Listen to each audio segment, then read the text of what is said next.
ਸਤਿ ਸ੍ਰੀ ਅਕਾਲ। ਮੈਂ ਤੁਹਾਡੇ ਨਾਲ ਸੁਖਵਿੰਦਰ ਸਿੰਘ, ਮੇਰੇ ਨਾਲ ਡਾਕਟਰ ਭੀਮਿੰਦਰ ਸਿੰਘ ਹੋਗੇ ਸਿਆਸੀ ਮਾਹਰ ਮੌਜੂਦ ਨੇ। ਖਬਰਾਂ ਟੌਪ ਦੀਆਂ ਦੇ ਵਿੱਚ ਤੁਹਾਡਾ ਸਾਰਿਆਂ ਦਾ ਸਵਾਗਤ ਹੈ।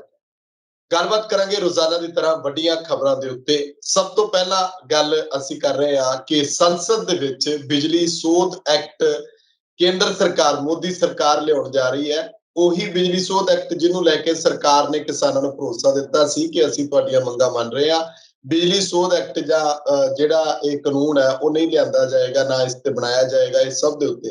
ਪਰ ਹੁਣ ਮਮਤਾ ਬੈਨਰਜੀ ਨੇ ਵੀ ਚਿੱਠੀ ਲਿਖੀ ਹੈ ਕਿ ਸਰਕਾਰ ਇਹਨੂੰ ਪਾਰਲੀਮੈਂਟ ਦੇ ਵਿੱਚ ਲਿਆਉਣ ਜਾ ਰਹੀ ਹੈ। ਇਹ ਫੈਸਲਾ ਸਹੀ ਨਹੀਂ, ਨਾ ਇਹ ਕਿਸਾਨਾਂ ਦੇ ਹਿੱਤ ਵਿੱਚ ਹੈ, ਨਾ ਇਹ ਆਮ ਲੋਕਾਂ ਦੇ ਹਿੱਤ ਵਿੱਚ ਹੈ, ਪਰ ਸਰਕਾਰ ਇਸ ਫੈਸਲੇ ਤੇ ਵਜ਼ਿਦ ਨਜ਼ਰ ਆ ਰਹੀ ਹੈ। ਇਸ ਤੋਂ ਗੱਲ ਸ਼ੁਰੂ ਕਰਾਂਗੇ। ਹੋਰ ਵੀ ਖਬਰਾਂ ਨਾਲ ਹੋਣਗੀਆਂ, ਜਿਵੇਂ ਗੁਰਨਾਮ ਚਨੂਨੀ ਦਾ ਸੰਯੁਕਤ ਕਿਸਾਨ ਮੋਰਚੇ ਬਾਰੇ ਹੁਣ ਉਹਨਾਂ ਦੀ ਕੀ ਰਾਏ ਹੈ। ਇੱਕ ਨਵੀਂ ਵੀਡੀਓ ਵਾਇਰਲ ਹੋਈ ਆ। ਨਵਜੋਤ ਸਿੰਘ ਸਿੱਧੂ ਪੰਜਾਬ ਦੇ ਮਾਡਲ ਦੀ ਜਦੋਂ ਗੱਲ ਕਰਦੇ ਨੇ ਤਾਂ ਇੱਕ ਤਾਜ਼ਾ ਜਿਹੜੀ ਏਦਾਂ ਕਹਿ ਲਓ ਕਿ ਸਿੱਧੂ ਦੀ ਇੱਕ ਵੀਡੀਓ ਵਾਇਰਲ ਹੋਈ, ਉਹਦੇ ਵਿੱਚ ਉਹ ਕਹਿ ਰਹੇ ਨੇ ਕਿ ਕਿਸ ਤਰ੍ਹਾਂ ਪੰਜਾਬ ਦਾ ਰੈਵਨਿਊ ਜਿਹੜਾ ਉਹ ਜਨਰੇਟ ਕੀਤਾ ਜਾਣਾ।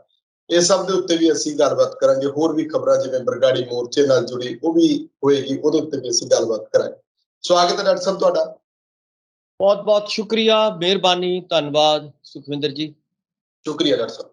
ਡਾਕਟਰ ਸਾਹਿਬ, ਉਹੀ ਕੁਝ ਹੋਣ ਜਾ ਰਿਹਾ ਜੋ ਕਿਸਾਨ ਕਹਿੰਦੇ ਨੇ। ਕਿਸਾਨ ਕਹਿੰਦੇ ਸਾਨੂੰ ਸਰਕਾਰ ਤੇ ਭਰੋਸਾ ਨਹੀਂ, ਪਹਿਲੇ ਦਿਨ ਤੋਂ ਹੀ ਭਰੋਸਾ ਨਹੀਂ। ਸਰਕਾਰ ਵੀ ਉਹੀ ਕਦਮ ਪੁੱਟਣ ਜਾ ਰਹੀ ਹੈ ਜਿਸ ਦਾ ਕਿਸਾਨ ਅਕਸਰ ਖਦਸ਼ਾ ਜਤਾਉਂਦੇ ਨੇ ਕਿ ਇਹਨਾਂ ਨੇ ਮੁੱਕਰ ਜਾਣਾ। ਖੇਤੀ ਕਾਨੂੰਨ ਰੱਦ ਕਰਨ ਦੀ ਗੱਲ ਜਾਂ ਉਹਦੇ ਵਿੱਚ ਸੋਧਾਂ ਦੀ ਗੱਲ ਕਹਿੰਦੇ ਸੀ ਕਿ ਅਸੀਂ ਉਹਦੇ ਵਿੱਚ ਸੋਧਾਂ ਕਰ ਦੇਣੀਆਂ। ਐ ਸਮਝੋ ਕਿ ਇੱਕ ਤਰ੍ਹਾਂ ਦਾ ਖੋਖਲਾ ਹੀ ਹੋ ਗਿਆ ਸਾਰਾ ਕੁਝ। ਖੇਤੀ ਕਾਨੂੰਨ ਰਹਿਣ ਦੋ, ਬਸ ਨਾਮ ਰਹਿਣ ਦੋ, ਅੰਦਰ ਕੁਝ ਨਹੀਂ ਰਹਿਣ ਦੇਣਾ ਅਸੀਂ। ਪਰ ਉਦੋਂ ਗੱਲ ਬਿਜਲੀ ਸੋਧ ਐਕਟ ਬਾਰੇ ਵੀ ਹੋਈ ਸੀ, ਕਹਿੰਦੇ ਠੀਕ ਹੈ ਅਸੀਂ ਨਹੀਂ ਲਾਗੂ ਕਰਦੇ। ਪਰ ਸਰਕਾਰ ਹੁਣ ਲੱਗਦਾ ਹੈ ਕਿ ਇਸ ਸੰਸਦ ਦੇ ਵਿੱਚ ਉਸ ਕਾਨੂੰਨ ਨੂੰ ਪਾਸ ਕਰਾ ਕੇ ਰਹੇਗੀ। ਇਹਦੇ ਬਾਰੇ ਮਮਤਾ ਬੈਨਰਜੀ ਨੇ ਵੀ ਚਿੱਠੀ ਲਿਖੀ ਹੈ ਪ੍ਰਧਾਨ ਮੰਤਰੀ ਸਾਹਿਬ ਨੂੰ। ਤੁਹਾਡਾ ਕੀ ਮੰਨਣਾ ਇਸ ਬਾਰੇ? ਸੁਖਵਿੰਦਰ ਜੀ, ਜਦੋਂ ਅਸੀਂ ਦੇਖਦੇ ਹਾਂ ਨਾ ਕਿ ਇਸ ਵੇਲੇ ਸਰਕਾਰ ਕਿਹਦੇ ਪ੍ਰੈਸ਼ਰ 'ਚ ਚੱਲ ਰਹੀ ਹੈ, ਤੁਸੀਂ ਦੇਖੋਗੇ ਕਿ ਸਭ ਤੋਂ ਜ਼ਿਆਦਾ ਪ੍ਰੈਸ਼ਰ ਇਸ ਵੇਲੇ ਕਾਰਪੋਰੇਟਸ ਘਰਾਣਿਆਂ ਦਾ, ਮਲਟੀਨੇਸ਼ਨ ਕੰਪਨੀਆਂ ਦਾ, ਔਰ ਖਾਸ ਤੌਰ ਤੇ ਅਡਾਨੀ ਅੰਬਾਨੀ ਵਰਗੇ ਜਿਹੜੇ ਅਮੀਰ ਤਬਕਾ ਹੈ ਹਿੰਦੁਸਤਾਨ ਦਾ, ਉਹਨਾਂ ਦੇ ਪ੍ਰੈਸ਼ਰ 'ਚ ਕੰਮ ਕਰ ਰਹੀ ਹੈ। ਉਹਨਾਂ ਦੇ ਪ੍ਰੈਸ਼ਰ 'ਚ ਕਾਨੂੰਨ ਬਣ ਰਹੇ ਨੇ, ਕਿਉਂਕਿ ਉਹਦਾ ਵੱਡਾ ਕਾਰਨ ਇਹੀ ਹੈ ਕਿ ਜਦੋਂ ਸਰਕਾਰਾਂ ਬਣਦੀਆਂ ਨੇ, ਟੁੱਟਦੀਆਂ ਨੇ, ਤਾਂ ਉਹਦੇ ਵਿੱਚ ਅਰਬਾਂ ਖਰਬਾਂ ਰੁਪਇਆ ਜਿਹੜਾ ਹੈਗਾ ਇਹਨਾਂ ਲੋਕਾਂ ਦਾ ਲੱਗਿਆ ਹੁੰਦਾ ਹੈ, ਮਲਟੀਨੇਸ਼ਨ ਕੰਪਨੀਆਂ ਦਾ ਲੱਗਿਆ ਹੁੰਦਾ ਹੈ, ਕਾਰਪੋਰੇਟਸ ਘਰਾਣਿਆਂ ਦਾ ਲੱਗਿਆ ਹੁੰਦਾ ਹੈ, ਅਡਾਨੀਆਂ ਦਾ ਲੱਗਿਆ ਹੁੰਦਾ, ਅੰਬਾਨੀਆਂ ਦਾ ਲੱਗਿਆ ਹੁੰਦਾ। ਸੋ ਜਦੋਂ ਸਰਕਾਰਾਂ ਇਹ ਬਣਾ ਲਾਂਦੇ ਨੇ ਆਪਣੇ ਪੈਸੇ ਦੀ ਤਾਕਤ ਦੇ ਨਾਲ, ਤਾਂ ਲਾਜ਼ਮੀ ਤੌਰ ਤੇ ਇਹਨਾਂ ਨੂੰ ਲੱਗਦਾ ਹੈ ਕਿ ਹੁਣ ਕਿਉਂ ਨਾ ਆਪਣੇ ਪੱਖ ਦੇ ਵਿੱਚ ਕਾਨੂੰਨ ਬਣਾਏ ਜਾਣ। ਔਰ ਤੁਸੀਂ ਦੇਖਿਆ ਹੋਵੇਗਾ ਕਿ ਪਿਛਲੇ ਲੰਮੇ ਸਮੇਂ ਤੋਂ ਸਾਡੇ ਕਿਸਾਨ ਜਿਹੜੇ ਨੇ ਉਹਨਾਂ ਕਾਲੇ ਕਾਨੂੰਨਾਂ ਦੇ ਲਈ ਲੜ ਰਹੇ ਨੇ, ਜਿਹੜੇ ਕਿ ਅਡਾਨੀਆਂ ਔਰ ਅੰਬਾਨੀਆਂ ਦੇ ਕਹਿਣ ਦੇ ਉੱਤੇ ਔਰ ਉਹਨਾਂ ਦੇ ਭਲੇ ਦੇ ਲਈ, ਉਹਨਾਂ ਦਾ ਮੁਨਾਫਾ ਹੋਰ ਵਧਾਉਣ ਦੇ ਲਈ ਇਹ ਕਾਨੂੰਨ ਬਣਾਏ ਗਏ ਸੀਗੇ। ਇਹ ਆਪਾਂ ਸਾਰੇ ਜਾਣਦੇ ਹਾਂ, ਬੜੇ ਲੰਮੇ ਸਮੇਂ ਤੋਂ ਰੌਲਾ ਪੈ ਰਿਹਾ। ਹੁਣ ਜਿਹੜਾ ਲੇਟੈਸਟ ਕਾਨੂੰਨ ਜਿਹੜਾ ਤੁਸੀਂ ਕਹਿ ਰਹੇ ਹੋ, ਜਿਹਦੇ ਬਾਰੇ ਮਮਤਾ ਜੀ ਨੇ ਬਕਾਇਦਾ ਤੌਰ ਤੇ ਚਿੱਠੀ ਲਿਖੀ ਹੈ ਮੋਦੀ ਸਾਹਿਬ ਨੂੰ ਔਰ ਕਿਹਾ ਕਿ ਇਹ ਜਿਹੜਾ ਕਾਲਾ ਕਾਨੂੰਨ ਆ ਚੌਥਾ, ਇਹਨੂੰ ਨਾ ਲਿਆਂਦਾ ਜਾਏ। ਇਹਦੇ ਨਾਲ ਕੀ ਹੋਏਗਾ? ਇਹਦੇ ਨਾਲ ਇਹ ਹੋਏਗਾ ਕਿ ਜਿਹੜੀ ਬਿਜਲੀ, ਜਿਹੜੀ ਪੂਰੇ ਭਾਰਤ ਦੇ ਵਿੱਚ ਜਿਹੜੀ ਬਿਜਲੀ ਸਟੇਟ ਤਿਆਰ ਕਰਦੀ ਆ, ਸਟੇਟ ਦੀ ਜ਼ਿੰਮੇਵਾਰੀ ਸੀਗੀ, ਉਹਨੂੰ ਵਿੱਚੋਂ ਕੱਢ ਕੇ ਇਹ ਸਾਰੀ ਜਿਹੜੀ ਬਿਜਲੀ ਦਾ ਕੰਮ ਜਿਹੜਾ ਹੈਗਾ, ਮੈਨੂੰ ਲੱਗਦਾ ਹੈ ਕਿ ਉਹਨੂੰ ਸਪਲਾਈ ਕਰਨਾ ਔਰ ਉਹਦੇ ਉੱਤੇ ਜਿਹੜਾ ਹੈਗਾ ਕਿਵੇਂ ਕਿੰਨਾ ਟੈਕਸ ਲੱਗੇਗਾ, ਉਹਦਾ ਰੇਟ ਕੀ ਹੋਏਗਾ, ਸਾਰਾ ਕੁਝ ਨਿਰਧਾਰਿਤ ਕੌਣ ਕਰੇਗਾ? ਇਹੀ ਕੰਪਨੀਆਂ ਕਰਨਗੀਆਂ, ਪ੍ਰਾਈਵੇਟ ਕੰਪਨੀਆਂ ਕਰਨਗੀਆਂ। ਤੁਸੀਂ ਜਿਵੇਂ ਪੰਜਾਬ ਦੇ ਵਿੱਚ ਪਿਛਲੇ ਦਿਨਾਂ 'ਚ ਦੇਖਿਆ ਹੋਏਗਾ ਕਿ ਇਹ ਜਿਹੜਾ ਕਾਨੂੰਨ ਪਹਿਲਾਂ ਹੀ ਸਾਡੀ ਸਟੇਟ ਸਰਕਾਰ ਨੇ ਲਾਗੂ ਹੀ ਕਰਤਾ ਸੀਗਾ, ਖਾਸ ਤੌਰ ਤੇ ਜਿਹੜੇ ਅਕਾਲੀ ਦਲ ਬੀਜੇਪੀ ਦੀ ਸਰਕਾਰ ਸੀਗੀ, ਤਾਂ ਉਹ ਮਲਟੀਨੇਸ਼ਨ ਕੰਪਨੀਆਂ ਨੂੰ ਲੈ ਕੇ ਆਏ ਔਰ ਉਹਨਾਂ ਨੇ ਕਿਹਾ ਕਿ ਸਾਡੇ ਕੋਲ ਤਾਂ ਪੈਸਾ ਨਹੀਂ ਹੈ, ਅਸੀਂ ਜਿਹੜੇ ਸਰਕਾਰੀ ਪਾਵਰ ਪਲਾਂਟ ਨੇ ਅਸੀਂ ਉਹਨਾਂ ਨੂੰ ਚਲਾ ਨਹੀਂ ਸਕਦੇ, ਹੁਣ ਤੁਸੀਂ ਆਪਣੇ ਪ੍ਰਾਈਵੇਟ ਪਾਵਰ ਪਲਾਂਟ ਇੱਥੇ ਲੈ ਕੇ ਆਓ ਔਰ ਉਹਦੇ ਰਾਹੀਂ ਤੁਸੀਂ ਪੰਜਾਬ ਦੇ ਵਿੱਚ ਬਿਜਲੀ ਪੈਦਾ ਕਰੋ ਔਰ ਬਿਜਲੀ ਜਿਵੇਂ ਤੁਹਾਨੂੰ ਰੇਟ ਠੀਕ ਲੱਗੇਗਾ ਉਹਦੇ ਅਨੁਸਾਰ ਵੇਚੋ। ਸਾਡੀ ਜਿਹੜੀ ਦਖਲ ਅੰਦਾਜ਼ੀ ਆ ਕੋਈ ਨਹੀਂ ਹੋਏਗੀ ਸਰਕਾਰ ਦੀ, ਔਰ ਜੋ ਤੁਸੀਂ ਨਿਰਧਾਰਿਤ ਕਰੋਗੇ ਉਹਦੇ ਮੁਤਾਬਕ ਚੱਲੇਗਾ। ਔਰ ਪੰਜਾਬ ਦੇ ਵਿੱਚ ਆਲਰੇਡੀ ਆਪਾਂ ਸਹਿ ਰਹੇ ਹਾਂ, ਉਹਦਾ ਨਤੀਜਾ ਹੈ ਕਿ ਇਸ ਵੇਲੇ ਜਿਹੜੀ ਬਿਜਲੀ 4 ਜਾਂ 5 ਰੁਪਏ ਪਰ ਯੂਨਿਟ ਸੈਂਟਰ ਪੂਲ ਦੇ ਵਿੱਚੋਂ ਮਿਲ ਸਕਦੀ ਹੈ, ਉਹੀ ਬਿਜਲੀ ਜਿਹੜੀ ਹੈਗੀ ਹੈ 12-13 ਰੁਪਏ ਆਮ ਖਪਤਕਾਰ ਨੂੰ ਭੁਗਤਣੀ ਪੈ ਰਹੀ ਹੈ। ਸੋ ਇਹ ਕਾਨੂੰਨ ਲਾਗੂ ਹੁੰਦਾ ਹੈ ਤਾਂ ਇਹਦੇ ਨਾਲ ਕੀ ਹੋਏਗਾ, ਇਹ ਸਾਰੇ ਪੂਰੇ ਭਾਰਤ ਦੇ ਵਿੱਚ ਲਾਗੂ ਹੋਏਗਾ। ਔਰ ਜਿਹੜੀਆਂ ਸਰਕਾਰੀ ਜ਼ਿੰਮੇਵਾਰੀਆਂ ਨੇ, ਇਸ ਤਰ੍ਹਾਂ ਦੀਆਂ ਜਿਹੜੀਆਂ ਬਿਜਲੀ ਨੂੰ ਸਪਲਾਈ ਕਰਨ ਦੀਆਂ, ਬਿਜਲੀ ਨੂੰ ਲੋਕਾਂ ਤੱਕ ਪਹੁੰਚਾਉਣ ਦੀਆਂ, ਉਹ ਵਿੱਚੋਂ ਜਿਹੜਾ ਹੈਗਾ ਖਤਮ ਹੋਏਗਾ। ਔਰ ਉਹਦੇ ਨਾਲ ਜਿਹੜੀਆਂ ਸਸਤੀਆਂ ਦਰਾਂ ਦੇ ਉੱਤੇ ਬਿਜਲੀ ਮਿਲ ਰਹੀ ਆ ਵੱਖ-ਵੱਖ ਸੂਬਿਆਂ ਦੇ ਵਿੱਚ, ਉਹਦੇ ਉੱਤੇ ਟੈਕਸ ਵੀ ਲੱਗਣਗੇ, ਉਹਦੇ ਰੇਟ ਵੀ ਵਧਣਗੇ। ਔਰ ਜਿਹੜੀਆਂ ਮਲਟੀਨੇਸ਼ਨਲ ਕੰਪਨੀਆਂ ਨੇ, ਉਹ ਆਪਣੇ ਮੁਤਾਬਕ ਖਪਤਕਾਰਾਂ ਤੱਕ ਬਿਜਲੀ ਪਹੁੰਚਾਉਣਗੀਆਂ। ਸੋ ਉਹਦੇ ਚੋਂ ਆਪਾਂ ਦੇਖਿਆ ਹੈ ਕਿ ਪਹਿਲਾਂ ਤੁਸੀਂ ਪੈਟਰੋਲ ਔਰ ਡੀਜ਼ਲ ਦੀ ਜਦੋਂ ਅਸੀਂ ਗੱਲ ਕਰਦੇ ਹਾਂ, ਤਾਂ ਕਿਸੇ ਵੇਲੇ ਇਹ ਪੈਟਰੋਲ ਤੇ ਡੀਜ਼ਲ ਦੇ ਉੱਤੇ ਸਟੇਟ ਦਾ ਜਿਹੜਾ ਹੈਗਾ ਕੰਟਰੋਲ ਹੁੰਦਾ ਸੀਗਾ, ਸਰਕਾਰ ਕੰਟਰੋਲ ਕਰਦੀ ਸੀ। ਪਰ ਅੱਜ ਕੀ ਹੈ, ਅੱਜ ਮਲਟੀਨੇਸ਼ਨਲ ਕੰਪਨੀਆਂ ਜਿਹੜੀਆਂ ਨੇ ਡੀਜ਼ਲ ਤੇ ਪੈਟਰੋਲ ਨੂੰ ਕੰਟਰੋਲ ਕਰ ਰਹੀਆਂ ਨੇ। ਸੋ ਉਹਦੇ ਨਾਲ ਨਤੀਜਾ ਕੀ ਹੋ ਗਿਆ ਕਿ ਅੱਜ 100 ਰੁਪਏ ਤੋਂ ਉੱਪਰ ਜਿਹੜਾ ਹੈਗਾ ਪੈਟਰੋਲ ਵਿਕ ਰਿਹਾ ਹੈ। ਸੋ ਮੇਰਾ ਕਹਿਣ ਦਾ ਮਤਲਬ ਹੈ ਕਿ ਜਿੰਨੀ ਮਹਿੰਗਾਈ ਵਧੇਗੀ, ਜਿੰਨਾ ਲੋਕਾਂ ਦੇ ਉੱਤੇ ਬਰਡਨ ਵਧੇਗਾ, ਉਹ ਇਹਨਾਂ ਕਾਲੇ ਕਾਨੂੰਨਾਂ ਦੇ ਅਨੁਸਾਰ ਹੀ ਵਧੇਗਾ। ਪਹਿਲਾਂ ਆਪਾਂ ਨੇ ਦੇਖਿਆ ਹੈ ਕਿ ਕਿਸਾਨ ਜਿਹੜੇ ਨੇ, ਕਿਸਾਨਾਂ ਦੀ ਖੇਤੀ ਵੀ ਉਹ ਕੰਟਰੋਲ ਕਰਨਾ ਚਾਹੁੰਦੇ ਨੇ। ਔਰ ਕਿਸਾਨਾਂ ਦੀ ਜਿਹੜੀ ਕਣਕ ਹੈ, ਫਸਲ ਹੈ, ਜਿਹੜੀ ਝੋਨਾ ਹੈ, ਉਹਨਾਂ ਦੇ ਉੱਤੇ ਉਹਨਾਂ ਦਾ ਉਹ ਕਹਿੰਦੇ ਨੇ ਸਾਡਾ ਕੰਟਰੋਲ ਕਰੋ, ਕਰਾਓ, ਗਵਰਨਮੈਂਟ ਨੂੰ ਕਿਹਾ ਹੋਇਆ। ਇਸੇ ਤਰ੍ਹਾਂ ਹੁਣ ਉਹ ਕਹਿ ਰਹੇ ਨੇ ਕਿ ਬਿਜਲੀ ਉੱਤੇ ਵੀ, ਬਿਜਲੀ ਦਾ ਵੀ ਇੱਕ ਵੱਡਾ ਮੁਨਾਫਾ, ਕਿਉਂਕਿ ਹਰ ਖਪਤਕਾਰ ਨੇ ਬਿਜਲੀ ਵਰਤਣੀ ਹੈ, ਉਹਦੀ ਲੋੜ ਹੈ, ਚਾਹੇ ਉਹ ਇੰਡਸਟਰੀਅਲਿਸਟ ਹੈ, ਚਾਹੇ ਆਮ ਸਧਾਰਨ ਖਪਤਕਾਰ ਹੈ। ਉਹਨੇ ਆਪਣੇ ਘਰ ਦੇ ਵਿੱਚ, ਆਪਣੀਆਂ ਫੈਕਟਰੀਆਂ ਦੇ ਵਿੱਚ ਉਹਨੂੰ ਬਿਜਲੀ ਚਾਹੀਦੀ ਹੈ। ਸੋ ਉਹਦੇ ਵਿੱਚੋਂ ਸਰਕਾਰੀ ਜਿਹੜੀ ਦਖਲ ਅੰਦਾਜ਼ੀ ਹੈ, ਇਹ ਜਿਹੜੀਆਂ ਮਲਟੀਨੇਸ਼ਨਲ ਕੰਪਨੀਆਂ ਦੀ ਮੈਂ ਗੱਲ ਕਰ ਰਹਾ, ਕਾਰਪੋਰੇਟ ਘਰਾਣਿਆਂ ਦੀ ਮੈਂ ਗੱਲ ਕਰ ਰਿਹਾ, ਇਹ ਚਾਹੁੰਦੀਆਂ ਨੇ ਕਿ ਸਟੇਟ ਦੀ ਜਿਹੜੀ ਦਖਲ ਅੰਦਾਜ਼ੀ ਹੈ ਵਿੱਚੋਂ ਦੂਰ ਹੋ ਜਾਏ। ਸੋ ਅਸੀਂ ਸਿੱਧੇ ਤੌਰ ਤੇ ਬਿਜਲੀ ਦੇ ਉੱਤੇ, ਬਿਜਲੀ ਦੀ ਹਰ A to Z, ਜਿਵੇਂ ਆਪਾਂ ਕਹਿੰਦੇ ਕਿ ਹਰ ਤਰ੍ਹਾਂ ਦੀ ਜਿਹੜੀ ਕਾਰਵਾਈ ਬਿਜਲੀ ਦੀ ਹੋਏਗੀ, ਪੈਦਾ ਕਰਨ ਤੋਂ ਲੈ ਕੇ ਵੇਚਣ ਤੱਕ, ਉਹਦੀ ਜ਼ਿੰਮੇਵਾਰੀ ਇਹਨਾਂ ਪ੍ਰਾਈਵੇਟ ਕੰਪਨੀਆਂ ਦੀ ਹੋਏਗੀ। ਸੋ ਉਹਦਾ ਪ੍ਰੈਸ਼ਰ ਤੁਸੀਂ ਦੇਖ ਸਕਦੇ ਹੋ ਕਿ ਉਹਦਾ ਪ੍ਰੈਸ਼ਰ ਪਹਿਲਾਂ ਜਿਵੇਂ ਕਿਸਾਨ ਸੰਘਰਸ਼ ਕਰਨੇ ਨੇ, ਪਹਿਲਾਂ ਖੇਤੀਬਾੜੀ ਦੇ ਉੱਤੇ ਪਿਆ, ਹੁਣ ਉਹ ਬਿਜਲੀ ਦੇ ਉੱਤੇ ਪਾਉਣ ਦੀ ਕੋਸ਼ਿਸ਼ ਕਰ ਰਹੇ ਨੇ। ਇਸੇ ਤਰ੍ਹਾਂ ਤੁਸੀਂ ਹਰ ਚੀਜ਼ ਦੇ ਉੱਤੇ ਦੇਖੋਗੇ ਕਿ ਇਹ ਜਿਹੜੀਆਂ ਸਰਕਾਰਾਂ ਨੇ, ਇਹ ਉਹਨਾਂ ਦੀਆਂ ਇੱਕ ਕਠਪੁਤਲੀ ਬਣੀਆਂ ਹੋਈਆਂ ਨੇ, ਚਾਹੇ ਉਹ ਸਟੇਟ ਦੀਆਂ ਸਰਕਾਰਾਂ ਨੇ, ਚਾਹੇ ਉਹ ਸੈਂਟਰ ਦੀਆਂ ਸਰਕਾਰਾਂ ਨੇ। ਇਸ ਵੇਲੇ ਇਹ ਸਾਰੀਆਂ, ਚਾਹੇ ਮੋਦੀ ਸਾਹਿਬ ਹੋਣ, ਚਾਹੇ ਕੈਪਟਨ ਸਾਹਿਬ ਹੋਣ, ਇਹ ਸਾਰੇ ਦੇ ਸਾਰੇ ਜਿਹੜੇ ਲੋਕ ਨੇ, ਇਹ ਇਸ ਵੇਲੇ ਬੁਨਿਆਦੀ ਤੌਰ ਤੇ ਆਪਾਂ ਕਹਿ ਸਕਦੇ ਹਾਂ ਕਿ ਜਿਹੜੇ ਕਾਰਪੋਰੇਟ ਘਰਾਣੇ ਨੇ, ਉਹਨਾਂ ਦੇ ਪੈਸੇ ਦੇ ਉੱਤੇ ਪਲਣ ਵਾਲੇ ਇਹ ਜੀਵ ਨੇ। ਔਰ ਉਹਨਾਂ ਦੇ ਪੈਸੇ ਦੇ ਪ੍ਰੈਸ਼ਰ ਦੇ ਕਰਕੇ ਇਹ ਸਾਰੇ ਜਿਹੜੇ ਕਾਨੂੰਨ ਲਗਾਤਾਰ 1990 ਤੋਂ ਬਾਅਦ, ਜਦੋਂ ਤੁਸੀਂ ਪੂਰੇ ਦਾ ਪੂਰਾ ਇਤਿਹਾਸ ਦੇਖਦੇ ਹੋ, ਲਗਭਗ 30 ਸਾਲਾਂ ਦਾ, ਤਾਂ ਉਹਦੇ ਵਿੱਚ ਤੁਸੀਂ ਦੇਖਦੇ ਹੋ ਕਿ ਜਿੰਨੇ ਵੀ ਹੁਣ ਤੱਕ ਸਰਕਾਰਾਂ ਆਈਆਂ ਨੇ, ਉਹਨਾਂ ਨੇ ਮਲਟੀਨੇਸ਼ਨਲ ਕੰਪਨੀਆਂ ਦੀਆਂ ਜਿਹੜੀਆਂ ਨੇ, ਉਹਨਾਂ ਦੀਆਂ ਲੋੜਾਂ ਦੇ ਮੁਤਾਬਕ ਸਾਡੀ ਜਿਹੜੀ ਹੈਗੀ ਹੈ, ਸਾਡੀ ਤਰੱਕੀ ਨੂੰ ਨਿਰਧਾਰਿਤ ਕਰਨ ਦੀ ਕੋਸ਼ਿਸ਼ ਕੀਤੀ ਹੈ। ਔਰ ਤਰੱਕੀ ਦੀ ਆਪਾਂ ਕਹੇ, ਜਦੋਂ ਵਿਕਾਸ ਦੀ ਗੱਲ ਕਰਦੇ ਹਾਂ, ਤਾਂ ਜਦੋਂ ਤੁਸੀਂ ਨਜ਼ਰ ਮਾਰਦੇ ਹੋ, ਚਾਹੇ ਤੁਸੀਂ ਸਾਡੀ ਹੈਲਥ ਦੇਖ ਲਓ, ਚਾਹੇ ਰੋਜ਼ਗਾਰ ਦੇਖ ਲਓ, ਚਾਹੇ ਤੁਸੀਂ ਐਜੂਕੇਸ਼ਨ ਦੇਖ ਲਓ, ਚਾਹੇ ਹੋਰ ਜਿਹੜੇ ਮਸਲੇ ਦੇਖ ਲਓ, ਜਿੰਨੇ ਵੀ 1990 ਤੋਂ ਬਾਅਦ ਹੋਂਦ ਚ ਆਏ ਨੇ, ਉਹਦੇ ਵਿੱਚ ਹਿੰਦੁਸਤਾਨ ਪਿੱਛੇ ਹੀ ਗਿਆ, ਲਗਾਤਾਰ ਥੱਲੇ ਵੱਲ ਜਾ ਰਿਹਾ ਹੈ। ਔਰ ਤੁਸੀਂ ਦੇਖੋਗੇ ਕਿ ਉਹਦੇ ਵਿੱਚੋਂ ਚਾਹੇ ਸਮਾਜਿਕ ਸੰਕਟ ਪੈਦਾ ਹੋ ਰਹੇ ਨੇ, ਰਾਜਨੀਤਿਕ ਸੰਕਟ ਪੈਦਾ ਹੋ ਰਹੇ ਨੇ, ਔਰ ਆਰਥਿਕ ਸੰਕਟ ਬਾਰ-ਬਾਰ ਪੈਦਾ ਹੋ ਰਹੇ ਨੇ, ਧਾਰਮਿਕ ਸੰਕਟ ਬਾਰ-ਬਾਰ ਪੈਦਾ ਹੋ ਰਹੇ ਨੇ। ਇਹਦਾ ਨਤੀਜਾ ਤੁਸੀਂ ਸਮਾਜ ਦੇ ਵੱਖ-ਵੱਖ ਐਂਗਲਾਂ ਦੇ ਵਿੱਚ ਤੁਸੀਂ ਦੇਖੋਗੇ ਕਿ ਹਰ ਤਰ੍ਹਾਂ ਦੇ ਵਰਤਾਰੇ ਦੇ ਵਿੱਚ ਵੱਡੇ ਸੰਕਟ ਤੁਹਾਨੂੰ ਦਿਖਾਈ ਦਿੰਦੇ ਨੇ। ਸੋ ਮੇਰਾ ਕਹਿਣ ਦਾ ਮਤਲਬ ਹੈ ਕਿ ਇਹ ਸਾਰੇ ਫੀਨੋਮੀਨਨ ਨੂੰ ਸਮਝਣ ਦੇ ਲਈ ਸਾਨੂੰ ਜਿਹੜਾ ਕਿਹਾ ਜਾਂਦਾ ਨਾ ਕਿ ਇਹ ਗਲੋਬਲਾਈਜੇਸ਼ਨ ਦਾ ਦੌਰ ਹੈ, ਵਿਸ਼ਵੀਕਰਨ ਦਾ ਦੌਰ ਹੈ, ਉਹਦਾ ਮਤਲਬ ਇਹੀ ਹੈ ਕਿ ਇਹ ਜਿਹੜੀਆਂ ਕਠਪੁਤਲੀ ਸਰਕਾਰਾਂ ਬਣਨਗੀਆਂ, ਇਹਨਾਂ ਦੇ ਉੱਤੇ ਮਲਟੀਨੇਸ਼ਨਲ ਕੰਪਨੀਆਂ ਦਾ ਜਿਹੜਾ ਹੈਗਾ ਸਕੰਜਾ ਹੈ, ਉਹ ਹਰ ਰੋਜ਼ ਦੂਣਾ ਤੋਂ ਚੌਣਾ ਜਿਹੜਾ ਹੈਗਾ ਉਹ ਕੱਸਿਆ ਜਾ ਰਿਹਾ ਹੈ। ਔਰ ਜਿਹਦੇ ਕਰਕੇ ਇਹ ਜਿਹੜੀਆਂ ਸਰਕਾਰਾਂ ਨੇ, ਲੋਕਾਂ ਦੇ ਵਿਰੋਧ ਦੇ ਵਿੱਚ ਬਾਰ-ਬਾਰ ਨਵੇਂ ਤੋਂ ਨਵੇਂ ਕਾਨੂੰਨ ਬਣਾ ਰਹੀਆਂ ਨੇ, ਚਾਹੇ ਉਹ ਮਜ਼ਦੂਰਾਂ ਨੂੰ ਲੈ ਕੇ ਕਾਨੂੰਨ ਬਣਨ, ਚਾਹੇ ਉਹ ਬਿਜਲੀ ਨੂੰ ਲੈ ਕੇ ਕਾਨੂੰਨ ਬਣਨ, ਚਾਹੇ ਖੇਤੀਬਾੜੀ ਨੂੰ ਲੈ ਕੇ ਕਾਨੂੰਨ ਬਣਨ, ਜਾਂ ਕੋਈ ਹੋਰ ਕਿਸੇ ਵੀ ਕਿਸਮ ਦੇ ਜਿਹੜੇ ਕਾਨੂੰਨ। ਪਿਛਲੇ ਦਿਨਾਂ ਦੇ ਵਿੱਚ ਕਰੋਨਾ ਕਾਲ ਦੇ ਵਿੱਚ ਲਗਭਗ 45 ਤੋਂ ਲੈ ਕੇ 50 ਕਾਨੂੰਨ ਜਿਹੜੇ ਨੇ ਸਰਕਾਰ ਨੇ ਪਾਸ ਕੀਤੇ ਨੇ। ਔਰ ਉਹ ਸਾਰੇ ਕਾਨੂੰਨਾਂ ਦਾ ਜਦੋਂ ਤੁਸੀਂ ਐਨਾਲਿਸਿਸ ਕਰੋਗੇ, ਤਾਂ ਉਹ ਸਾਰੇ ਕਾਨੂੰਨ ਲੋਕਾਂ ਦੇ ਵਿਰੋਧ 'ਚ ਖੜੇ ਨੇ। ਹਿੰਦੁਸਤਾਨ ਦੇ ਜਿਹੜਾ ਆਮ ਲੋਕ ਨੇ, ਉਹਨਾਂ ਦੇ ਵਿਰੋਧ 'ਚ ਤੁਹਾਨੂੰ ਨਜ਼ਰ ਆਉਣਗੇ। ਇਸੇ ਤਰ੍ਹਾਂ ਦਾ ਜਿਹੜਾ ਨਵਾਂ ਕਾਨੂੰਨ ਹੈ ਬਿਜਲੀ ਨੂੰ ਲੈ ਕੇ ਪਾਸ ਕਰਨ ਦੀ ਕੋਸ਼ਿਸ਼ ਜਿਹੜੀ ਹੋ ਰਹੀ ਹੈ, ਉਹ ਇਹੀ ਹੈ ਕਿ ਹਰ ਚੀਜ਼ ਜਿਹੜੀ ਹੈਗੀ ਹੈ ਬਿਜਲੀ ਨਾਲ ਸੰਬੰਧਿਤ ਹੈ, ਉਹ ਪ੍ਰਾਈਵੇਟ ਕੰਪਨੀਆਂ ਨੂੰ ਸੌਂਪ ਦਿੱਤੀ ਜਾਏਗੀ। ਸੁਖਵਿੰਦਰ ਜੀ। ਬਿਲਕੁਲ ਬਿਲਕੁਲ ਸਾਰਾ ਕੁਝ ਨਜ਼ਰ ਆ ਰਿਹਾ ਹੈ ਕਿ ਕਿਸ ਤਰੀਕੇ ਨਾਲ ਸਰਕਾਰ ਕਾਰਪੋਰੇਟ ਦੇ ਉੱਤੇ ਮਿਹਰਬਾਨ ਹੋ ਕੇ ਅੱਗੋਂ ਤੋਂ ਅੱਗੋਂ ਨਵੇਂ ਫੈਸਲੇ ਹੁੰਦੇ ਜਾ ਰਹੇ ਨੇ। ਪਰ ਇਹਦੇ ਵਿੱਚ ਇਹ ਵੀ ਕਿਹਾ ਜਾ ਰਿਹਾ ਕਿ ਜੇਕਰ ਮੋਦੀ ਸਰਕਾਰ ਹੈ ਤਾਂ ਮੁਮਕਿਨ ਹੈ, ਇਸ ਕਰਕੇ ਜੋ ਕੁਝ ਹੋਣਾ ਉਹ ਹੋ ਕੇ ਰਹਿਣਾ ਹੈ। ਅੰਦੋਲਨ ਦਾ ਅਸਰ ਜਿਹੜਾ ਉਹ ਸਰਕਾਰ ਤੇ ਕਿੰਨਾ ਕੁ ਪੈ ਰਿਹਾ ਹੈ, ਉਹ ਅੰਦਰ ਦੀਆਂ ਗੱਲਾਂ ਕਹੀਆਂ ਜਾ ਰਹੀਆਂ ਕਿ ਅਸਰ ਤਾਂ ਬਹੁਤ ਹੈ, ਪਰ ਉੱਪਰੋਂ ਮੰਨਣ ਨੂੰ ਤਿਆਰ ਨਹੀਂ, ਕਿਉਂਕਿ ਇੱਕ ਕਹਿੰਦੇ ਹੈਂਕੜਬਾਜ਼ੀ ਹੈ ਸਰਕਾਰ ਦੀ ਕਿ ਉਸ ਤੋਂ ਪਿੱਛੇ ਨਹੀਂ ਹਟਣਾ।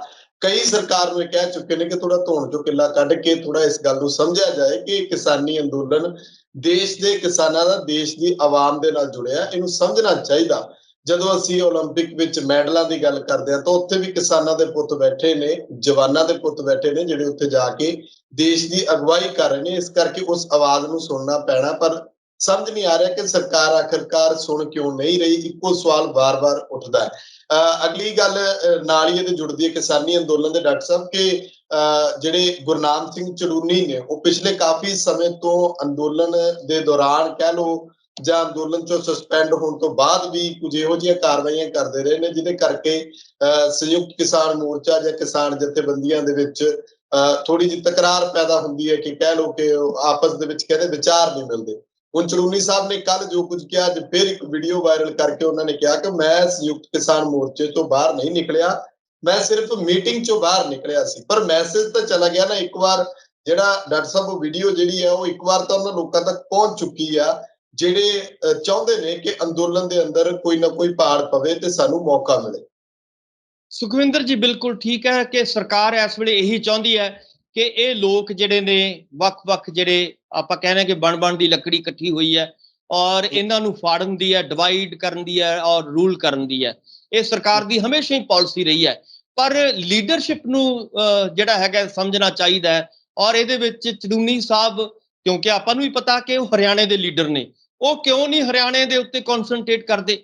ਹਰਿਆਣੇ ਦੇ ਵਿੱਚ ਜੇ ਉਹਨਾਂ ਨੂੰ ਲੱਗਦਾ ਹੈ ਕਿ ਮੈਂ ਚੋਣਾਂ ਲੜਨੀਆਂ ਨੇ ਤਾਂ ਹਰਿਆਣੇ 'ਚ ਜਾ ਕੇ ਅਗਲੀਆਂ ਤਿਆਰੀਆਂ ਕਰਨ। ਬਹੁਤ ਛੇਤੀ ਜਿਹੜੀ ਹੈਗੀ ਹੈ 24 ਦੇ ਵਿੱਚ 2-2.5 ਸਾਲ ਸਮਾਂ ਰਹਿ ਗਿਆ, ਉਹਦੀਆਂ ਤਿਆਰੀਆਂ ਉਹ ਕਰ ਸਕਦੇ ਨੇ। ਸੋ ਉੱਥੇ ਜਾ ਕੇ ਵੱਡੇ ਲੀਡਰਸ਼ਿਪ ਦੇ ਤੌਰ ਤੇ ਉੱਭਰ ਸਕਦੇ ਨੇ। ਪਰ ਉਹ ਪੰਜਾਬ ਦੇ ਵਿੱਚ ਕਿਉਂ ਵਾਰ-ਵਾਰ ਪੰਗੇ ਲੈ ਰਹੇ ਨੇ ਕਿ ਮੈਂ ਪੰਜਾਬ 'ਚ ਜਾਵਾਂਗਾ, ਪੰਜਾਬ ਦੇ ਵਿੱਚ ਲੋਕਾਂ ਨੂੰ ਜਿਹੜਾ ਹੈਗਾ ਪੋਲਿਟਿਕਸ ਦੇ ਵਿੱਚ ਆਉਣ ਦੇ ਲਈ ਮੈਂ ਪ੍ਰੇਰਿਤ ਕਰਾਂਗਾ ਕਿਸਾਨਾਂ ਨੂੰ। ਇਹ ਮੈਨੂੰ ਲੱਗਦਾ ਹੈ ਕਿ ਇੱਕ ਬਹੁਤ ਹੀ ਇਸ ਵੇਲੇ ਬਚਕਾਨਾ ਜਿਹੜਾ ਹੈਗਾ ਬਿਆਨ ਹੈਗਾ।